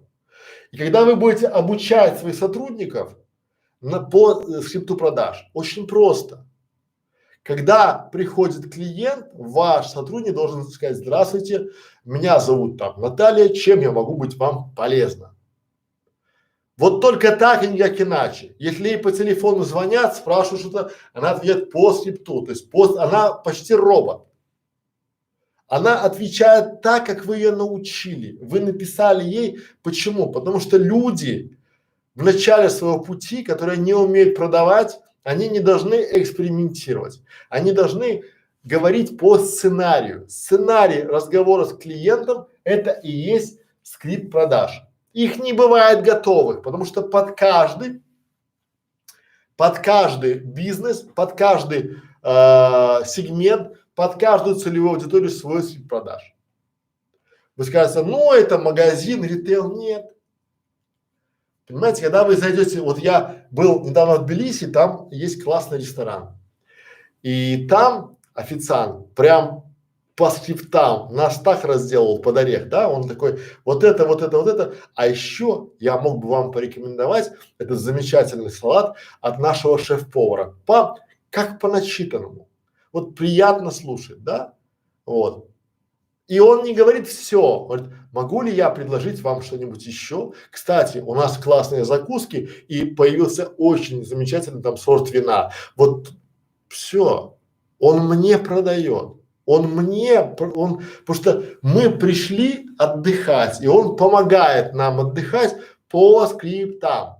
Он понимает, что если я скажу нет, у него включается один скрипт, скажу да, другой, скажу я подумаю, третий. И вот эти скрипты вы должны писать. Салон красоты. То же самое. Когда в салон красоты вам звонят клиенты по телефону, очень часто вы спрашиваете их, ну, вот буквально, да, алло, да, свободное время, скрипт, да, здравствуйте, как я могу к вам обращаться? Бах, имя получили. Уже у вас есть телефон, он у вас определился и имя. простым вопросом, как я могу к вам обращаться. Представились, вот уже у вас есть база клиентов. Помните, мы у нас собираем базу клиентов, которые уже были. Вот уже сразу занесли. Что бы вы хотели, а когда вам удобно, не когда у нас свободно, а когда вам удобно. Мы знаем, что там Варя по такому-то телефону, ей удобно там с утра и там по выходным. Все. А дальше предлагаем, это скрипты. Больше просто введите в гугле скрипт продаж, и вы будете удивлены, что такая классная штука работает безотказно. Дальше поехали. Отрабатываем возражения клиентов. То же самое. В онлайне вам пишут, вам звонят, вам в Фейсбуке пишут. Вы должны вот скрипт и отработка возражений. Что значит возражение? Для меня это дорого. Это возражение. Вы должны отрабатывать. Дорого в сравнении с чем? Да? То есть по скриптам. Да? Я не могу приехать сейчас, потому что я занята. Возражение. Отрабатываем. То есть это все про, вот знаете, для меня это как история, как какая-то такая небольшая войнушка с конкурентами за клиента. И тут кто умнее, кто хитрее, кто проворнее, тот и забирает кассу, тот и снимает банк. И вот эти вот все, когда у вас это инструменты подготовки, да, что обученные сотрудники, что частые вопросы, что анализ конкурентов, что мультиязычные сайты, что видеоотзывы. Это же ответы на запросы наших клиентов потенциальных, да? И вот когда возражения клиентов, они возражают, они, то есть недопоняли, у нас должен быть всегда план Б, да? То есть если клиент не хочет пойти по плану А, у него есть план Б. У вас, как у собственника вашего бизнеса, да? А давайте так, к вам уже пришел клиент, он уже вот, он стоит, у него, здесь у него в ручке деньги лежат, а здесь желание. И вот ваша задача делать, чтобы получить то, что он хочет, желаемый результат, да? Чтобы он дал вам деньги. Все, и вы около него танцы с бубнами танцуете. Время, когда там идеи приходит, следующее прошло, вы сейчас должны бороться за каждого конкурента. Стараться оставить его, он уже пришел, вы уже потратили деньги, нервы, силу, работу своей команды, чтобы он пришел. У него есть возражение, вы должны отработать и убедить его, что вы лучше, чем конкурент. Дальше.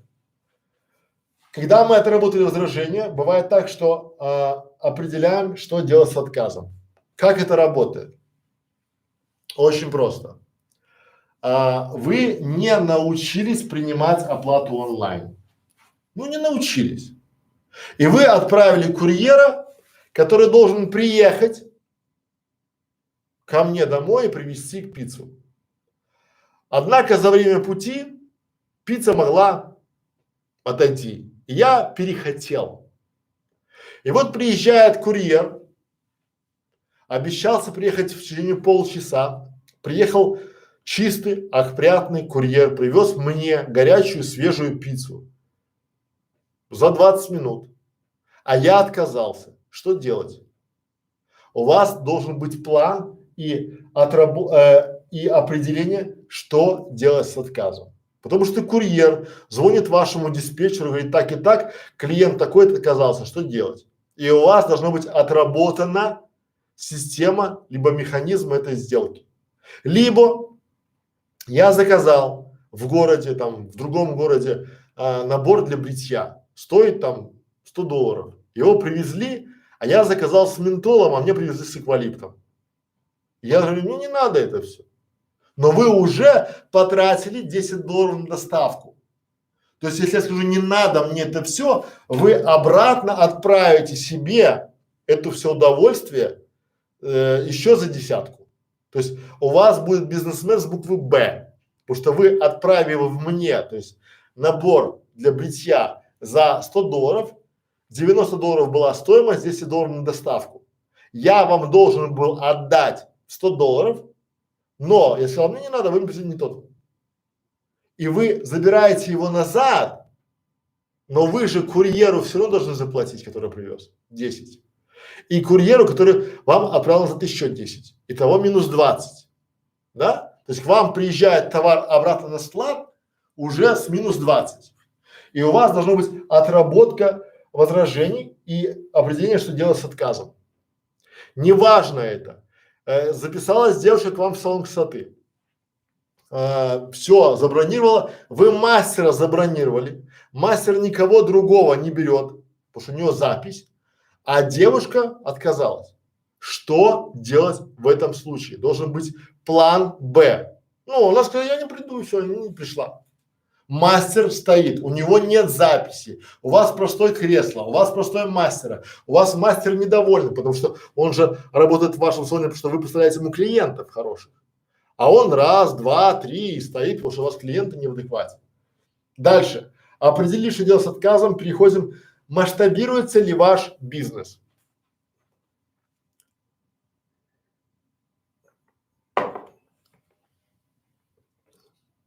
Тоже важный момент.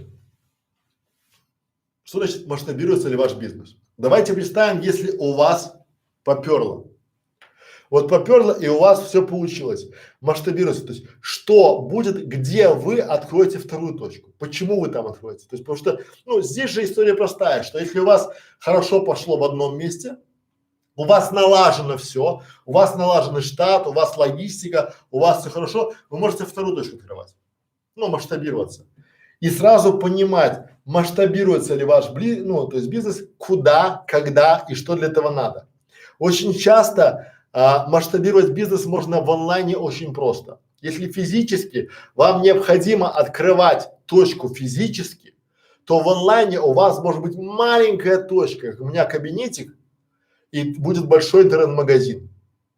И вы можете сделать магазин в Тбилиси, магазин в Батуми, магазин в Кутаиси. Ну, либо если это Белоруссия, да, магазин в Минске, магазин в Могилеве, магазин в Гомеле. Если это Россия, магазин в Москве, магазин в Питере, магазин в Казани и в Екатеринбурге. А физически можете быть в деревне. То есть вы можете быть одним человеком, который владеет магазинами и в Тбилиси, и в Москве, и в Минске, и в Киеве. Можете. Это онлайн. Это просто. Поэтому надо понимать, как вы будете и куда масштабироваться. Следующий вопрос. Это внедряем CRM. Если по-простому, то CRM это один большой ежедневник для вашей компании. Вы как собственник хотите слушать, что говорят ваши сотрудники по телефону вашим клиентам?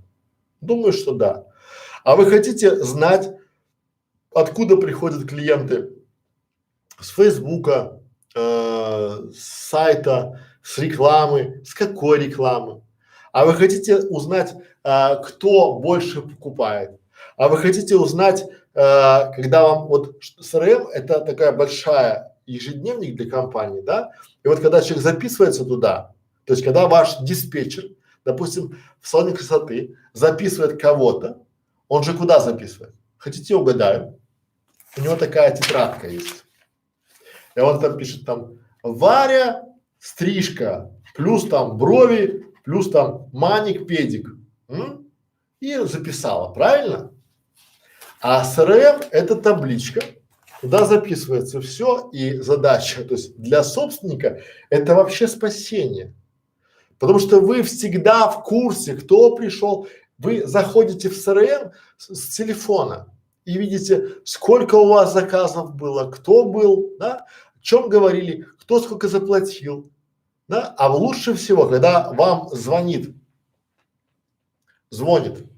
клиент, система определяет его, что это клиент. Представьте, вот помните, вы же точно кому-то звонили и вам говорили: здравствуйте, Наталья Николаевна, как ваши дела? Хотите на стрижечку, либо пора уже ногтики привести в порядок? А почему? Это вы думаете, что это вас узнал, что вы такая звездатая звезда, либо там вы такой звездный король, и вас узнала диспетчер. Ну или там девочка, которая сидит на телефоне, да? Нет. Вас узнала CRM-система. Ваш телефончик определился, она на экране показала, кто звонит, когда этот человек уже был, что он покупал, когда он покупал, когда у него день рождения, то есть и даже сейчас CRM подтягивает профиль с Фейсбука. То есть вы только позвонили, а о вас уже все знают. Более того, ваш разговор записывается постоянно, да, и это то есть это в стандарте. И когда происходит какая-то конфликтная ситуация, а она часто происходит, то вы понимаете, кто виноват. Вот CRM-система для собственника это просто круг спасения. Все работают уже на Западе, в Америке, и когда вы нанимаете сотрудников, там очень часто в какой CRM-системе вы работаете. А у нас до сих пор еще работают в системе блокнотика. Я не хочу сейчас углубляться в какие бывают CRM-системы, что они дают. Вы это потом увидите сами в интернете. Но важно помнить одно, что первые 2 месяца вы будете думать и считать, что как в этом можно работать. А через 2 месяца вы будете смеяться, думать, как люди могут вообще работать без CRM-системы. А теперь самое вкусное, это вишенка на торте. Вот если у вашего конкурента есть CRM, а у вас ее нет, она стоит недорого, она стоит там супер крутая версия стоит там, не знаю, $50 в месяц, ну там $70 в месяц. Это супер крутая. Для вас хватит там и за $30 в месяц.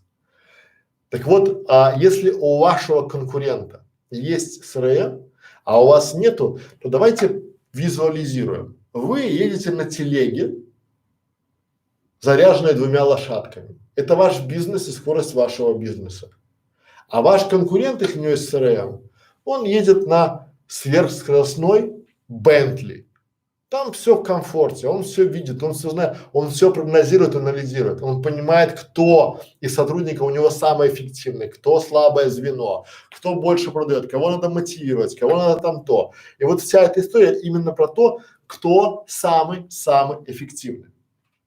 Поэтому, друзья мои, CRM это не будущее, это настоящее вашего бизнеса. Если вы не знаете CRM, просто погуглите и поймите, поговорите с вашими зарубежными друзьями, скажите, а у вас в компании есть CRM?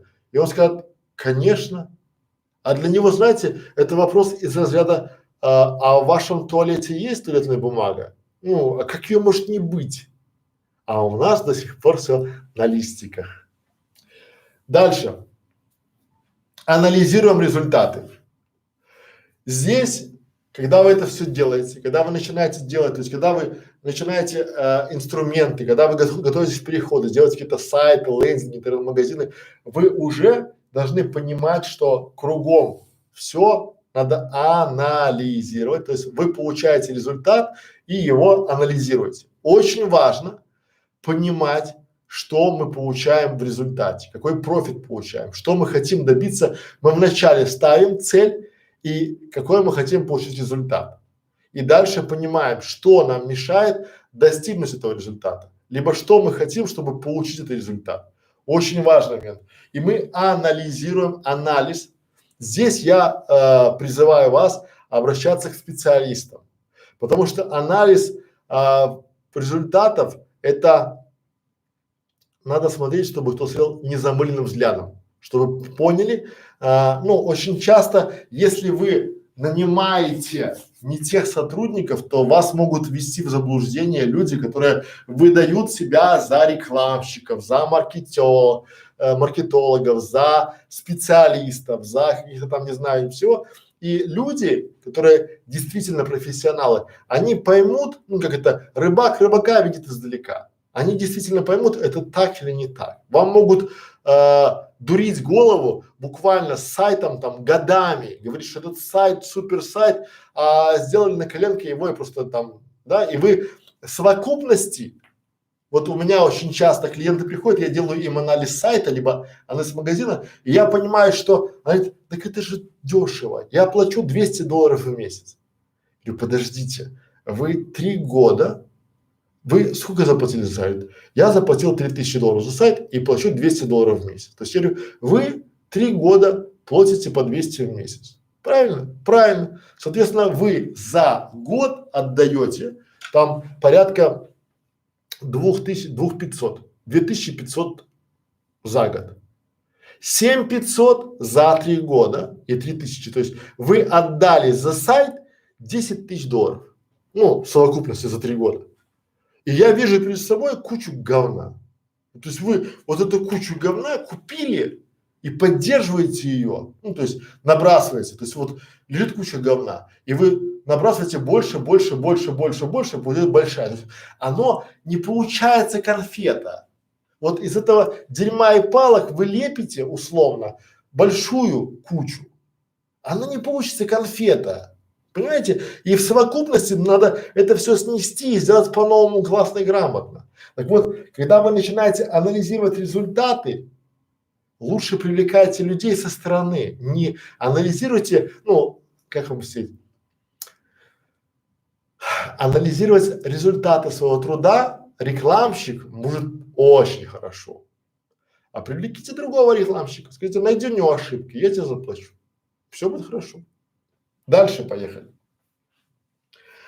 Прорабатываем скидки и акции.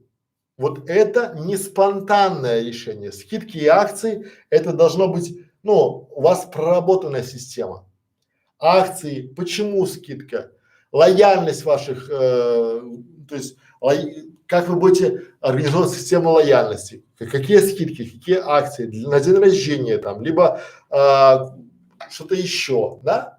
То есть это какие-то флаеры, какие-то там, не знаю, на Новый год, на 8 марта, на там, на день рождения, на Рождество, на День всех влюбленных. То есть вы должны понимать, и у вас эти скидки должны быть. Но тут моменты очень важные, чтобы у вас не было там, как вот многие, у нас каждую пятницу скидка, и люди не покупают всю неделю, ожидая пятницы. Тут очень важный момент, акции, скидки это хорошо, но хорошее должно быть в меру. Здесь же опять я призываю анализировать конкурентов. Понятно? Дальше. Разрабатываем систему лояльности. Вот неважно у вас пиццерия, ресторан, салон красоты, магазин, система лояльности. Люди любят, вы же любите подарки. Люди любят подарки. Вы любите скидки, и люди любят скидки. Вы любите какие-то накопительные карточки, и люди любят. Банальная вот карточка, где за каждую чашку кофе вам ставят печатку, и после 9 печаток вы получаете 10-ю там кофе бесплатно, работает отлично. Казалось бы, люди ходят с этими вот, ставят себе штампики, это мотивирует покупать 2-ю чашку кофе, 3-ю чашку кофе. Я в бытность, когда у меня был видеопрокат, давал 2 кассеты берешь, 3-я бесплатно, отлично работало. 180 минут кассета. Люди не могут сидеть за вечер 3 кассеты по 3 часа. Но нормально работало. Поэтому система лояльности должна быть и лучше всего посмотреть у конкурентов. Понятно. Дальше поехали. Начинаем борьбу за рынок.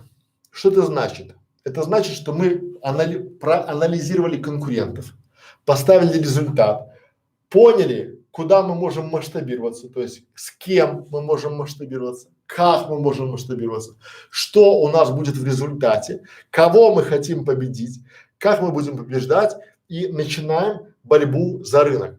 Мы должны бороться за каждого клиента, за каждого. Мы не знаем, вот условно, для нас каждый клиент, у нас не бывает VIP-клиентов. Для нас каждый клиент, который принес нам деньги, это клиент VIP. Потому что он в нашу компанию принес деньги. И в этом случае у вас, в вашем случае, вы начинаете бороться за рынок в каком формате? То есть мы же помним, что здесь, на этом, да, мы вступаем в борьбу, боремся за внимание потребителей. Потому что потом мы внимание потребителей обращаем на себя и показываем им доверие. При помощи видеоотзывов, при помощи нашего сайта, при помощи наших систем лояльности, при помощи наших скриптов продаж, удобных условий оплаты и наших классно обученных сотрудников. И мы вызываем доверие наших потребителей и, как следствие, высокий чек. Люди готовы платить за сервис. Люди готовы платить за то, чтобы их обслужили, чтобы им дали лучший сервис, лучшие продажи. Дальше. Покупаем консультацию профи. Что это значит? Если вот я не профи по ресторанному бизнесу, ни разу, Но есть люди, есть специалисты, а их в онлайн много, которые занимаются ресторанами в интернете. Я не профи по магазинам одежды. У меня профильная это салон красоты и магазины продуктов там, да, мебельные магазины. Это мой профиль. Рестораны не мой профиль, но есть специалисты, которые помогут, вот, которые уже выводили рестораны и увеличивали. И там это такие менеджер проекты. То есть вы вызываете к себе человека, который доводит ваш ресторан до результата. И он получает деньги, когда получается результат. Вот это важно. Да, такой project менеджер. Важно находить профильного. Тут вот я покупаем консультацию у профи. Важно профильного специалиста. Не бывает, вот я вам на опыте говорю, у меня 15 лет опыта. Люди не бывают универсалами. Нет, они бывают. Давайте на примере. Вы вызываете, вы купили квартиру, и вам надо делать ремонт. Вы можете вызвать Васю, который сделает вам демонтаж там пола, стен, потом он сделает проводку, сантехнику, штукатурку, облицовку плиткой, поставит там ванну, положит паркет, поставит окна, сделает штукатурку, зашлифует, покрасит и даже мебель сделает. Есть такие? Есть. Но вы же умный чувак, вы умная женщина, и вы понимаете, что лучше, когда демонтаж сделают одни, сантехнику делают сантехники, электрику пусть делают электрики, плитку пусть кладут облицовщики, полы паркетные пусть паркетчик кладет, а циклюет циклевщик, а стены штукатурит штукатур, а красит маляр, а окна ставит компания, которая делает окна. Правильно? А мебель, фабрика мебель. Для вас это логично. Поэтому и заказывать консультацию у людей, которые уже продвигали ресторан, тоже логично. То есть пусть стоматолог занимается зубами, а проктолог другим местом. Вот здесь вот не удобно ничего, да? Дальше. Привлекаем клиентов. Вот привлечение клиентов, когда уже у вас, то есть, смотрите, я привлекаем клиентов не поставил в первые ряды, потому что когда у вас нету, то есть здесь у вас нету никому, ни зачем, ни что, у вас нету инструментов, да, у вас нет службы доставки, онлайн платежей, толку от того, что вы будете привлекать клиентов, которых вы не сможете обслужить. Вот какой толк?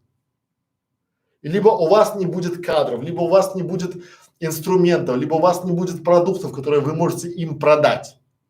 Поэтому здесь мы только начинаем привлекать клиентов, когда проходим все эти шаги. Вот сначала это пошаговая стратегия.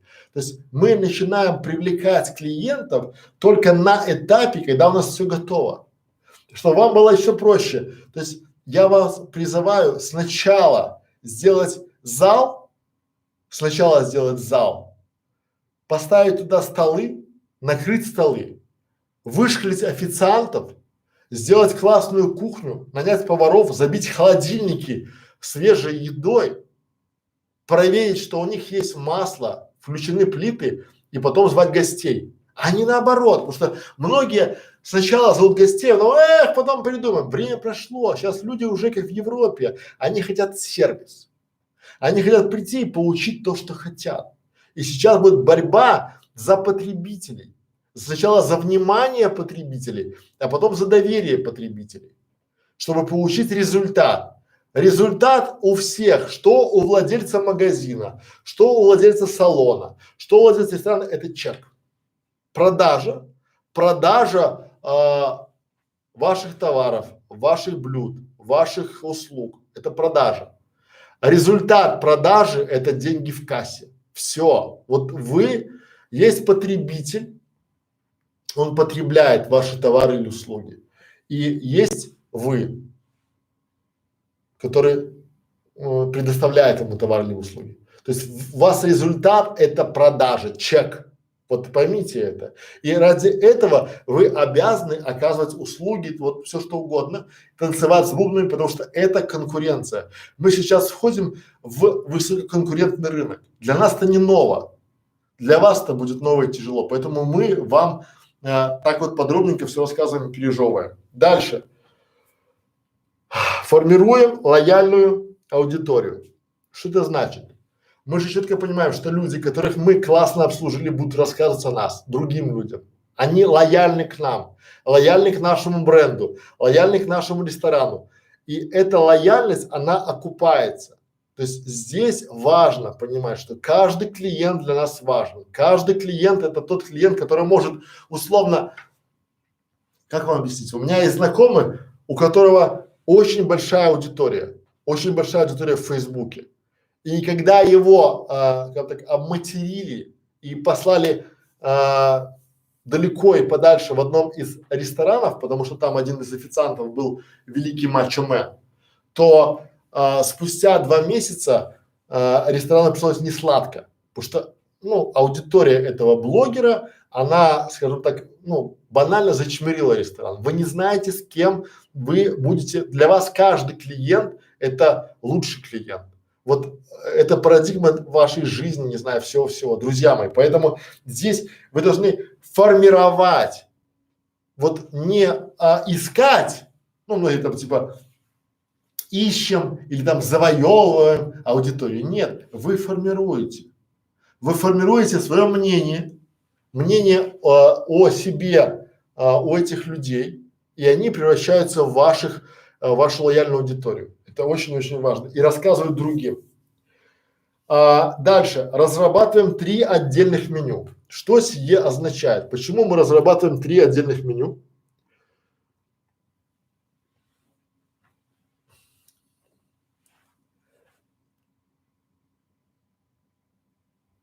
Потому что надо, чтобы было одно меню под доставку, одно меню там это вот ваше меню ресторана, а одно меню это там банкетное меню, там, да, то есть что-то может быть что-то в роли Лего, да, что это значит, то есть что-то в роли Лего, то есть банкетное меню, когда к вам приходят люди, а что у вас есть на банкет?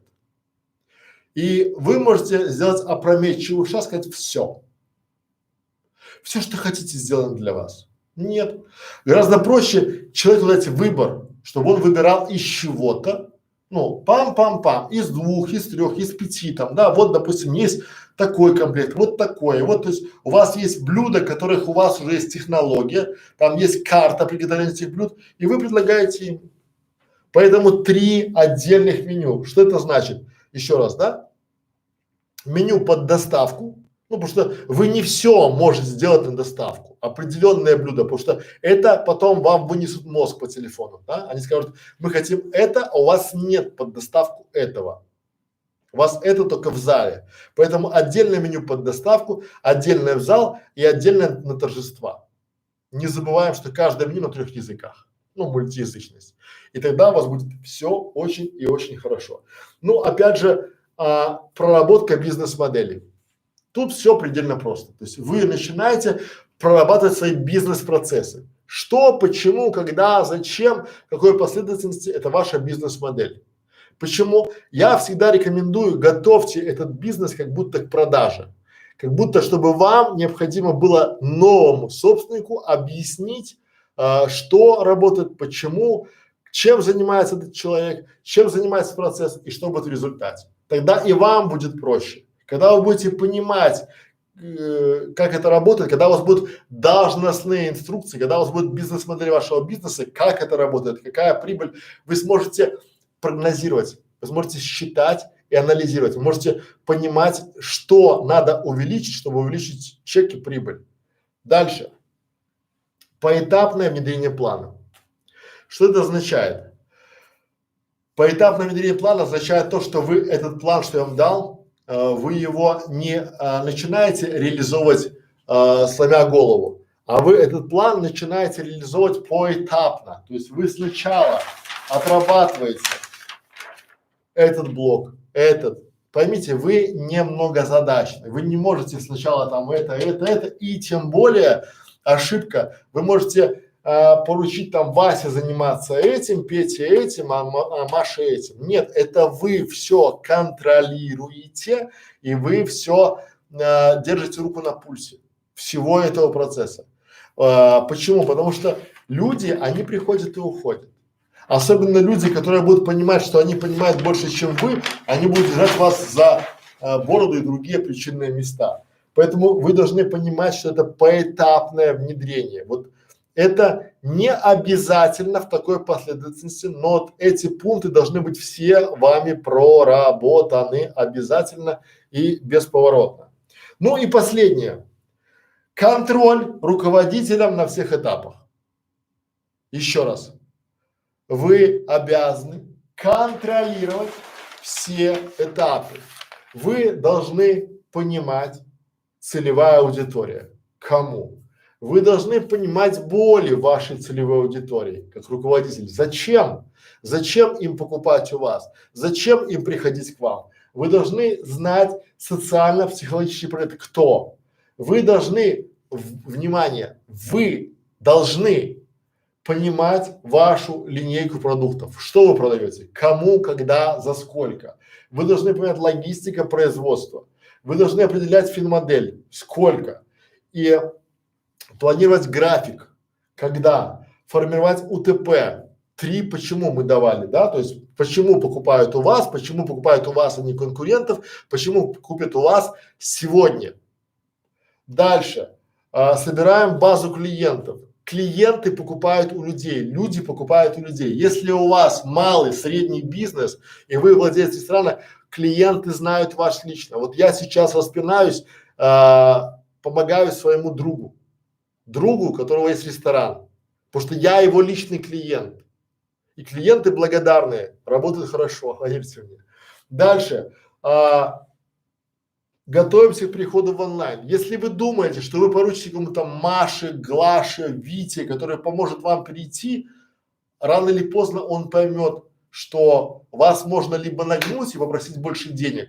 И вы понимаете, что если вас нагнули раз, нагнут дважды. Поэтому вы должны понимать, там ничего тяжелого нет. Вы должны быть готовы к переходу в онлайн как руководитель. Изучать онлайн-инструменты. Это просто.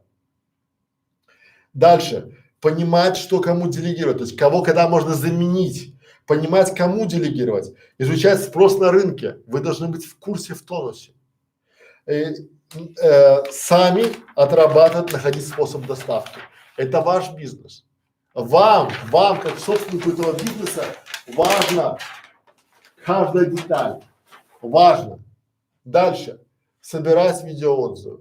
Одно дело, когда ваш менеджер будет просить эти видеоотзывы, а другое дело, когда вы будете просить эти видеоотзывы. Когда подходит менеджер, он не вовлечен. Ему, ну, даст, не даст, вы собственник. Любому клиенту, вот любому клиенту, я вам гарантирую, да, когда владелец ресторана подойдет к любому клиенту, попросит у него видеоотзыв, больше половины откажется. Ну, там под предлогами разными. Но 40% согласится. Если вы подойдете 100 раз, у вас будет 40 видеоотзывов. Это закроет все возражения. Дальше. Делайте мультиязычность. Поймите, что у вас клиенты говорят на разных языках. Сделайте мультиязычный сайт, группу, объявление, меню, предложения ваши, акции, вывеску. Повесьте вывеску, да, вот просто. Повесьте. То есть, если слова open, close все знают, то название вашего магазина, я думаю, что не совсем знают. Дальше поехали. Анализируйте конкурентов. Ну, вы, как собственник, вы знаете конкурентов.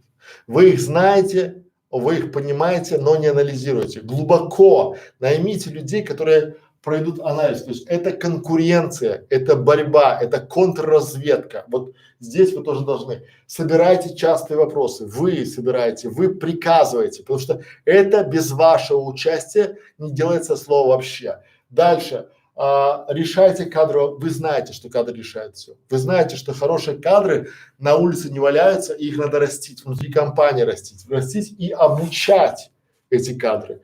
И дальше.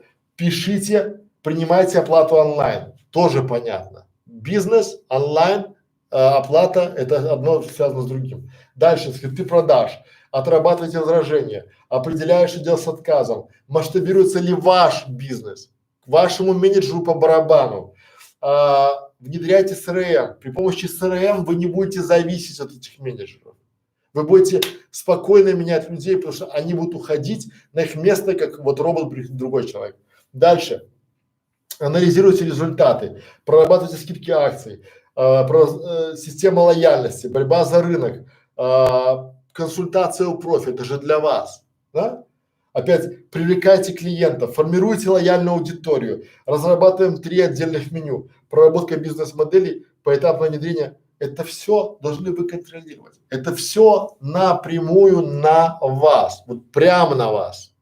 Больше никому не важно. Вот вы же понимаете, что вы как собственник бизнеса, неважно, 2 человека у вас в бизнесе, 1, 15, 50, никому, кроме вас, ваш бизнес не надо. И если вы закроетесь, ваши самые лояльные сотрудники, или вы будете там, не знаю, на мели, побудут у вас месяц, а потом уйдут.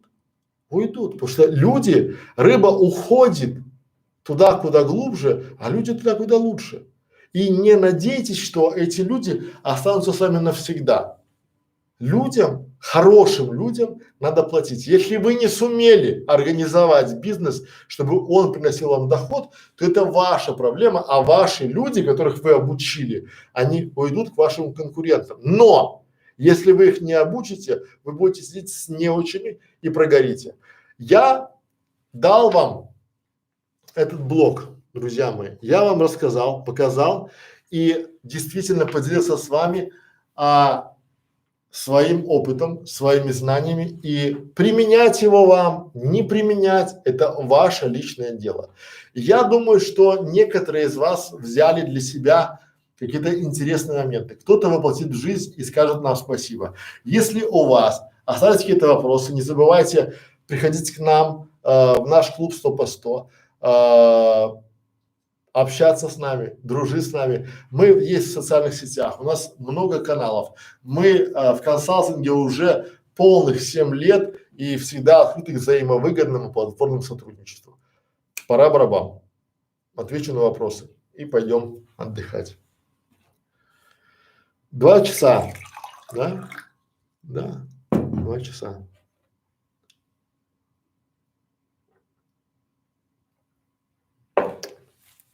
Тенгиз, как с вами связаться? Вы уже, а смысл зачем?